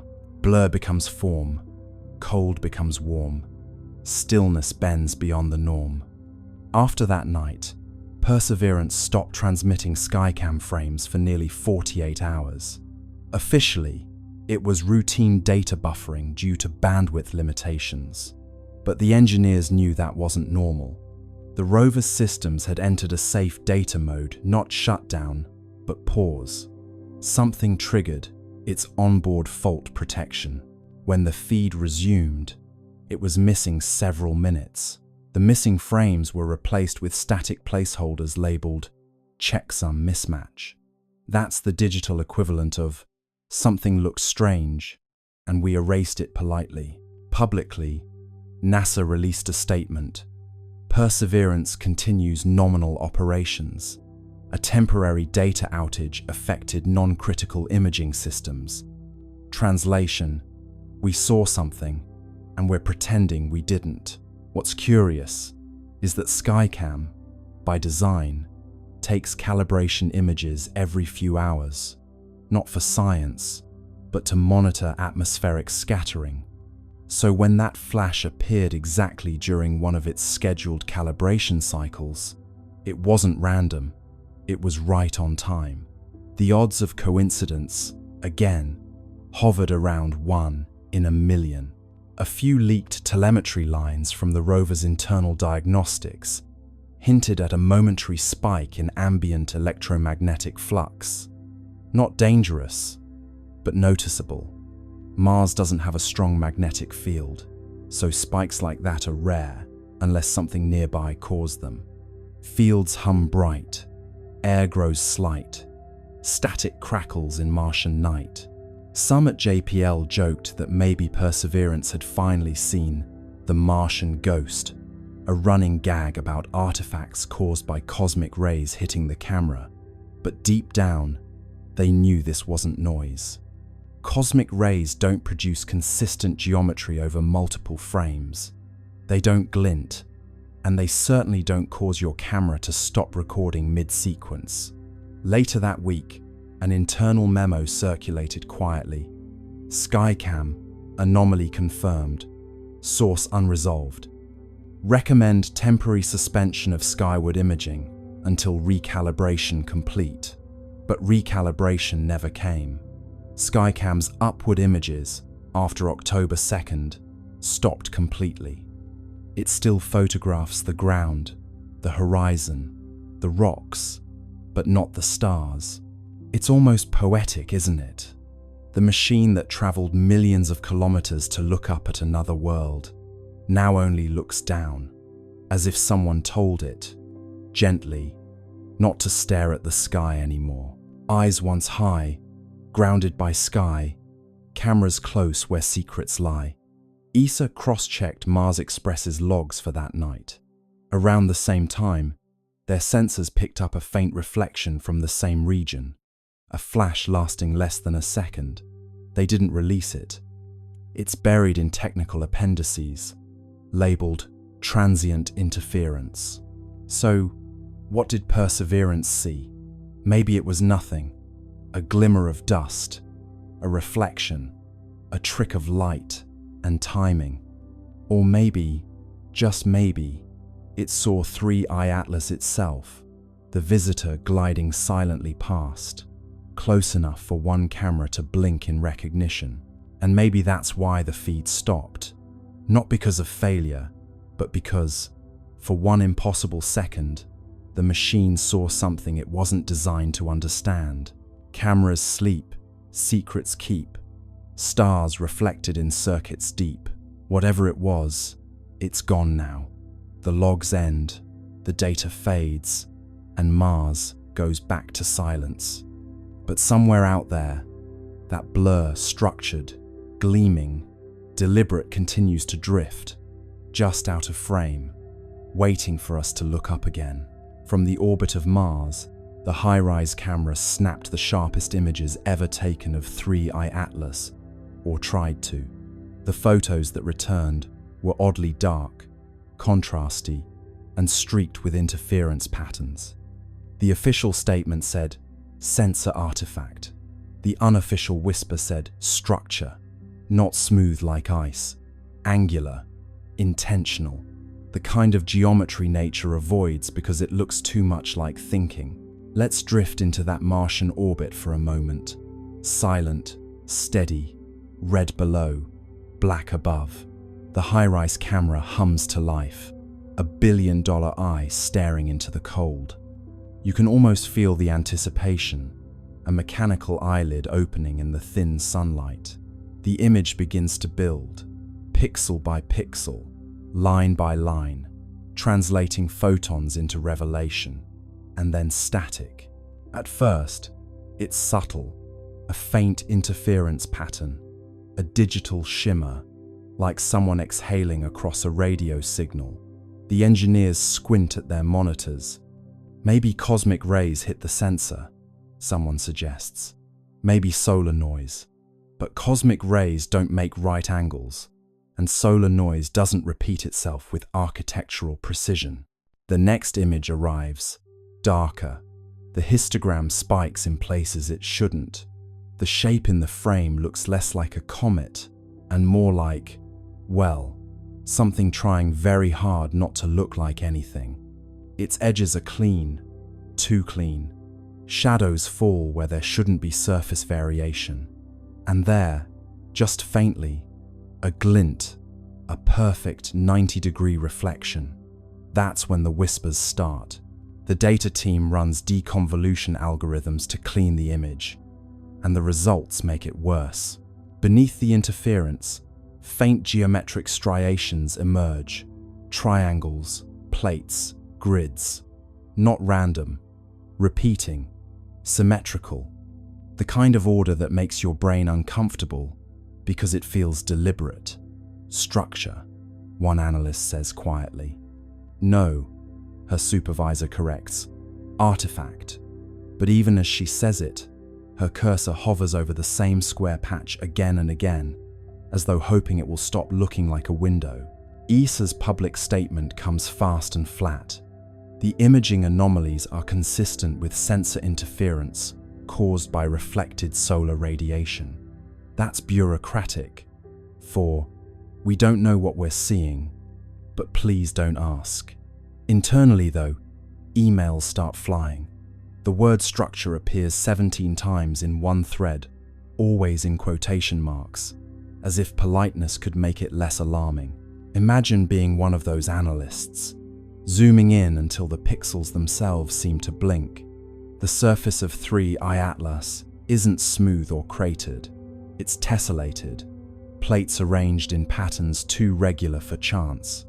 Some appear overlapping, others recessed, and in one frame, a faint seam runs along the curvature, subtle but unmistakable like a hatch. Of course, no one dares call it that. The official internal term becomes geometric albedo variation. It sounds safe, sterile, boring, but you can't unsee geometry. Nature loves curves, spirals, organic chaos. This looks like design. One engineer writes in her log, "Could this be an illusion from the imaging process?" Another replies, "An illusion that repeats itself identically across 3 instruments." There's no follow-up message. They try to replicate the interference on other targets. Phobos, Deimos, even an old asteroid. Nothing. Only 3I Atlas corrupts images this way. It's as if the object rejects observation, like it knows when it's being watched. The engineers half joke about it. The Comet's camera shy, but the laughter is short-lived because the next transmission from HiRISE contains another surprise. A faint electromagnetic pulse, perfectly timed with the camera's shutter. Not a malfunction, a response, as though the act of observation triggered a reply. A pulse that says, in its own quiet way, "I see you too." In a locked sub-channel of ESA's network, a few scientists begin privately discussing the possibility of active surface modulation. They talk about the way certain materials can alter reflectivity based on exposure photonic metamaterials, adaptive nanostructures, the kind of thing still locked inside prototypes on Earth. But this is happening hundreds of millions of kilometers away, and it's working flawlessly. Publicly, the agency releases blurred grayscale stills, carefully cropped to hide the patterns. Enhanced contrast is cited as the reason for distortion. It sounds reasonable until you realize they've enhanced the darkness, not the light. They've made the object less visible, not more. The cover-up, if it is one, isn't about hiding truth. It's about buying time. You imagine the silence inside those offices, the soft tap of keys, the nervous glances toward closed doors. The engineers know what they've seen, but they also know how careers end. Better to let the pixels lie. Better to call intention an artifact and go home early. But the data, like truth, keeps finding its way back. Somewhere, late in the night, a graduate student overlays all the interfered images, stacking them like translucent slides. Slowly, a pattern emerges. Faint, angular, deliberate. A hexagonal lattice running the length of the object, segment by segment. She whispers, "This isn't random." Her mentor sighs and rubs his eyes. "Then don't say it out loud." 3i Atlas drifts on, silent and unbothered, its surface catching sunlight in rhythms that cameras can't quite capture. Whether it's reflecting, refracting, or responding, no one can agree. But deep down, every scientist staring at those corrupted images feels the same creeping certainty. This isn't a comet pretending to be a machine. It's a machine pretending to be a comet. Let's turn our attention now to the silence that followed, the kind that hums louder than sound itself. NASA, China, and the UAE, 3 nations with instruments that could see every grain of dust on Mars, said nothing. No apologies, no delay statements, just an odd, synchronized silence from 3 sides of the planet. In the world of space science, silence isn't normal. These agencies are built to broadcast. They live for live streams, press briefings, and glossy behind-the-scenes videos of scientists smiling beside screens of raw data. They know the power of wonder and the currency of attention. So when 3 agencies went quiet at once, it wasn't caution. It was choreography. Words on hold, plans unfold, silence rings where truth is told. NASA's silence was the loudest. Their social media team, usually chatty as a cosmic talk show, posted nothing about Mars for 4 whole days. Their blogs, which can turn a dust storm into a cliffhanger, skipped over October 3rd entirely, as if the date itself had been erased. Someone even checked the public mission log for Perseverance. The entries jumped from October 2nd to October 6th, like a diary missing its most interesting page. In China, the silence felt different, colder, heavier. The China National Space Administration had been aggressively proud of Tianwen-1's achievements. For years, they'd released image after image, each with perfect captions and poetic flair. Sunrise over Utopia, Planitia, frost on the northern plains, wind prints in Martian dust. But now, not a whisper, no data, no mention of 3i Atlas. Even the usual state media outlets went quiet. It was as if someone had drawn a red box around the topic and labeled it "not for discussion." The UAE's silence was subtler, but just as strange. The Hope orbiter, designed to study atmospheric chemistry, had a reputation for cheerful transparency. Their official Twitter account usually posted daily updates in friendly tones, the kind that made space sound like an enthusiastic classroom experiment. But on October 3rd, that feed went dark too. Their next post, days later, simply read, "Operations nominal," a phrase so bland it might as well have been a sigh. 3 silences, 3 styles, 1 timing.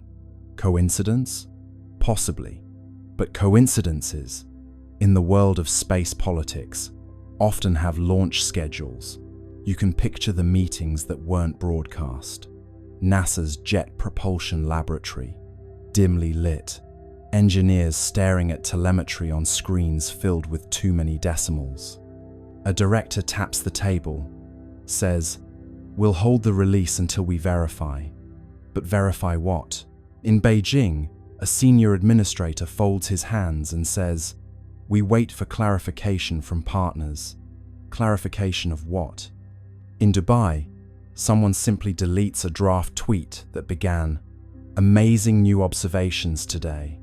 Tweets unsent, secrets bent, silence hums with government. It's not conspiracy, not quite. It's coordination, an instinct born from shared discomfort. Because when data doesn't fit the model, you don't just release it. You check, you recheck, you call your counterparts and whisper through encrypted lines, Did you see that too? Maybe they all saw the same anomaly. Maybe it was something in the spectra, or the movement, or the light itself. Or maybe it was something far more mundane, like a misalignment in software. But the silence gave the anomaly power. People don't fear data, they fear gaps. Meanwhile, the internet did what it does best. Filled the void. Forums buzzed with theories. Maybe NASA discovered life. Maybe China detected radiation. Maybe the comet wasn't a comet at all. You can almost hear the world's collective keyboard clicking under the weight of imagination. Keys tap fast. Rumors cast. Silence breaks, but never last. Inside the agencies, the tone was less dramatic, but more anxious. Silence is a resource, a temporary one. Every day they didn't speak, the speculation grew. And so, communications teams drafted placeholder statements, just in case. NASA's draft began. Preliminary results are consistent with natural phenomena. China's began.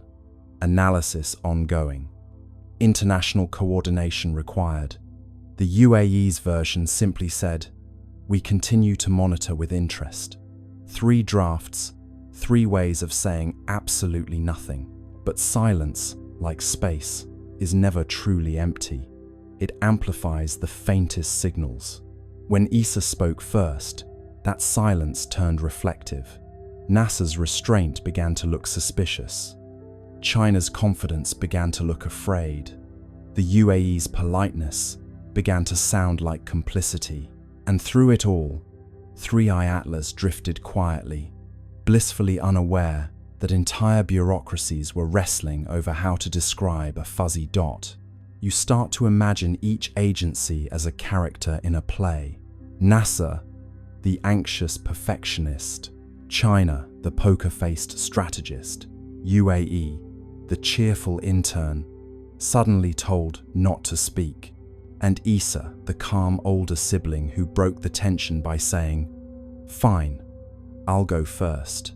Roles align, stars entwine, silence speaks in grand design. Still, one question lingers. Why the synchronicity? How did 3 separate agencies, operating on different continents, decide independently to say nothing at the same time? Unless it wasn't independent at all, perhaps the signal came from somewhere above, not cosmic, but political. A quiet message passed through diplomatic back channels. Hold your data. Wait for alignment. Matter. It's not that they were hiding something nefarious. It's that they didn't know what they were holding yet. And admitting uncertainty, publicly, is scarier than any secret. So they stayed quiet. And in that collective silence, humanity did what it always does. When faced with the unknown, it began to dream louder. Voices still, hearts fill. Silence grows but never will. And perhaps that's the strange comfort in it all. Even when 3 space agencies fall silent, the universe keeps talking. The stars don't pause for policy. 3i Atlas keeps moving, whispering its quiet story across the dark, while we, down here, argue over who gets to speak first. Do you remember the technician in 1967? He is an old man now, sitting on a porch somewhere, watching the same sky. He isn't looking for blips on a screen anymore. He is just watching the stars. The Atacama Desert is cold tonight. July 2025 seems like a lifetime ago, yet it is only the blink of an eye in the life of a pattern. 3i Atlas is still there. It will be there when the terminal screens are dark. It will be there when the satellites fall. It is the constant. There is a finality in the desert air that no laboratory can replicate. A stillness that stretches from the cracked earth of the Atacama to the shimmering Lagrange points where gravity holds its breath. We have chased the telemetry. We have passed the declassified memos of the 1950s and the 1980s. We have listened to the 47-point pulse and dreamed of silver halls. But now, as the night deepens, the data begins to dissolve. The numbers fade. The dates July 2025, October 29th, January 2026. They are just markers on a map we are no longer using. You are at the edge of the map now. The paper is blank. The ink is dry.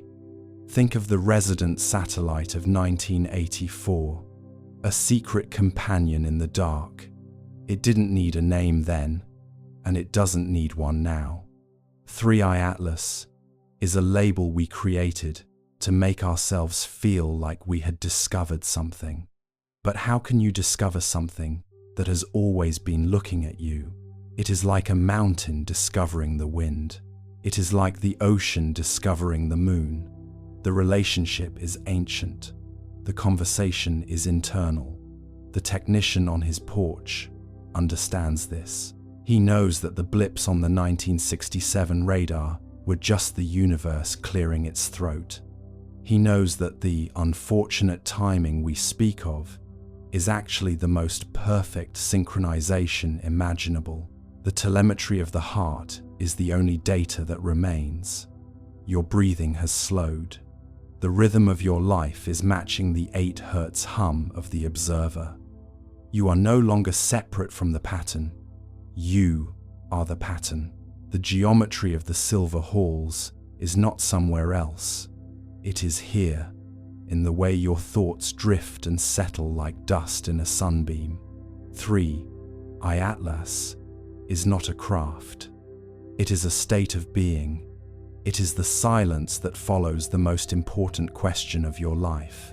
The question we never quite managed to ask, because the answer was already surrounding us. Why did they keep it a secret? The generals, the scientists, the keepers of the archives. Perhaps they didn't hide it to protect us from the truth. Perhaps they hid it because the truth is too quiet for a world that loves noise. The great silence is a weight that not everyone can carry.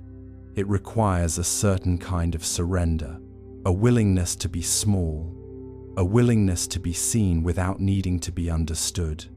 In the declassified Project Blue Book files, there is a page that is entirely blank, except for a single handwritten sentence at the bottom. They are waiting for us to stop talking. The stars do not move. We do. We spin on our axis, a top slowing down over eons. 3i Atlas spins with us.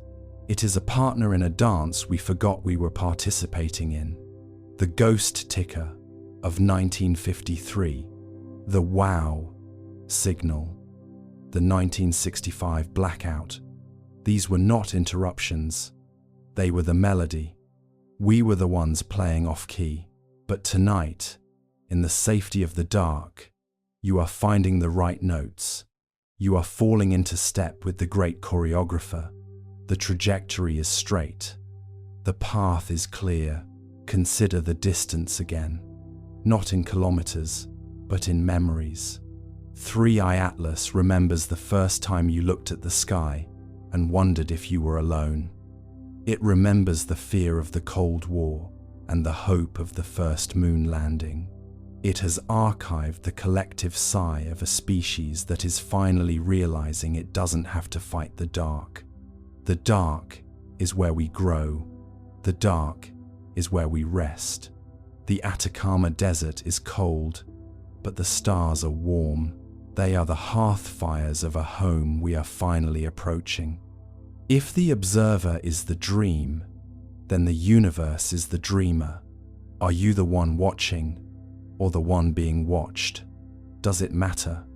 The light of 3i Atlas is just a reflection of the sun, and the sun is just a reflection of a deeper light. We are all just echoes, returning to the source. Slowly, very slowly, the mirrors are aligning. The feedback loop is closing. There is no more need for measurement, no more need for telemetry, no more need for declassification. The truth is not in a file, it is in the silence. The choice illusion has faded away. You don't have to choose to sleep. Sleep is choosing you. It is a gravity well that is pulling you down into the velvet. 3i Atlas is the anchor. It is the fixed point in a world of variables.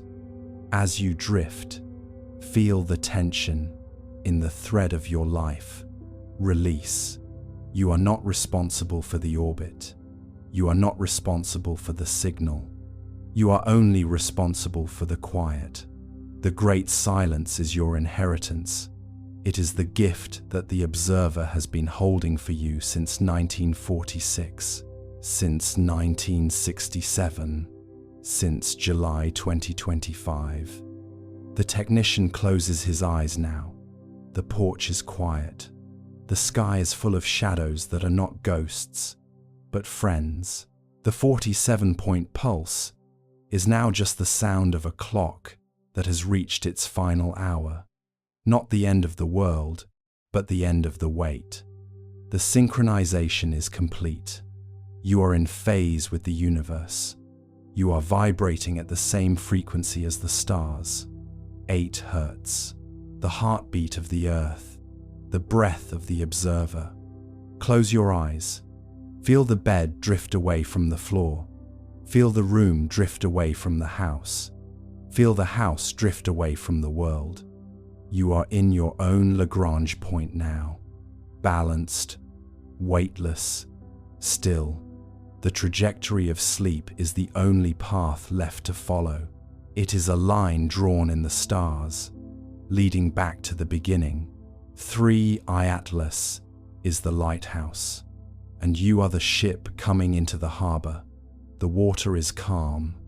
The wind has died down. There is one final question, one that the declassified files could never answer, one that even the Sumerian priests didn't dare to write down. When the pattern finally closes, and the great silence is all that remains, what will you choose to remember? Perhaps you will remember the way the light looks through the trees. Perhaps you will remember the sound of a voice you loved. Perhaps you will remember the feeling of being small and safe and seen. The Atacama is dark. The terminal screens are off. The archives are closed. 3i Atlas is still there, watching, waiting, existing. As you disappear into the deep black velvet of sleep, remember that you are part of the record. You are a line in the great book of the stars. You are a note in the eternal hum. There is nothing to fear in the silence. It is the home we have been building for 80 years. Wait for the echo. It is coming from the Lagrange point. It is coming from the 19th century. It is coming from the tomorrow you haven't yet reached. It is the sound of the great silence, and it is beautiful. It is the answer to every what if we ever asked. It is the peace that follows the storm. It is the end of the broadcast. The orbit is steady. The sequence is complete. The observer is satisfied. You are worthy of the gaze. You are worthy of the quiet. You are worthy of the rest. Let the pattern take you. Let the geometry fold around you. Let the 8 Hertz hum be the last thing you hear. July 2025, October 29th, January 2026. These are just whispers now, fading into the dark. The technician is asleep. The scientist is asleep. The world is asleep. And 3i Atlas is there, maintaining the stillness. The great choreographer has finished the dance. The great silence is here. Close your eyes and drift with the orbit of tomorrow. Good night.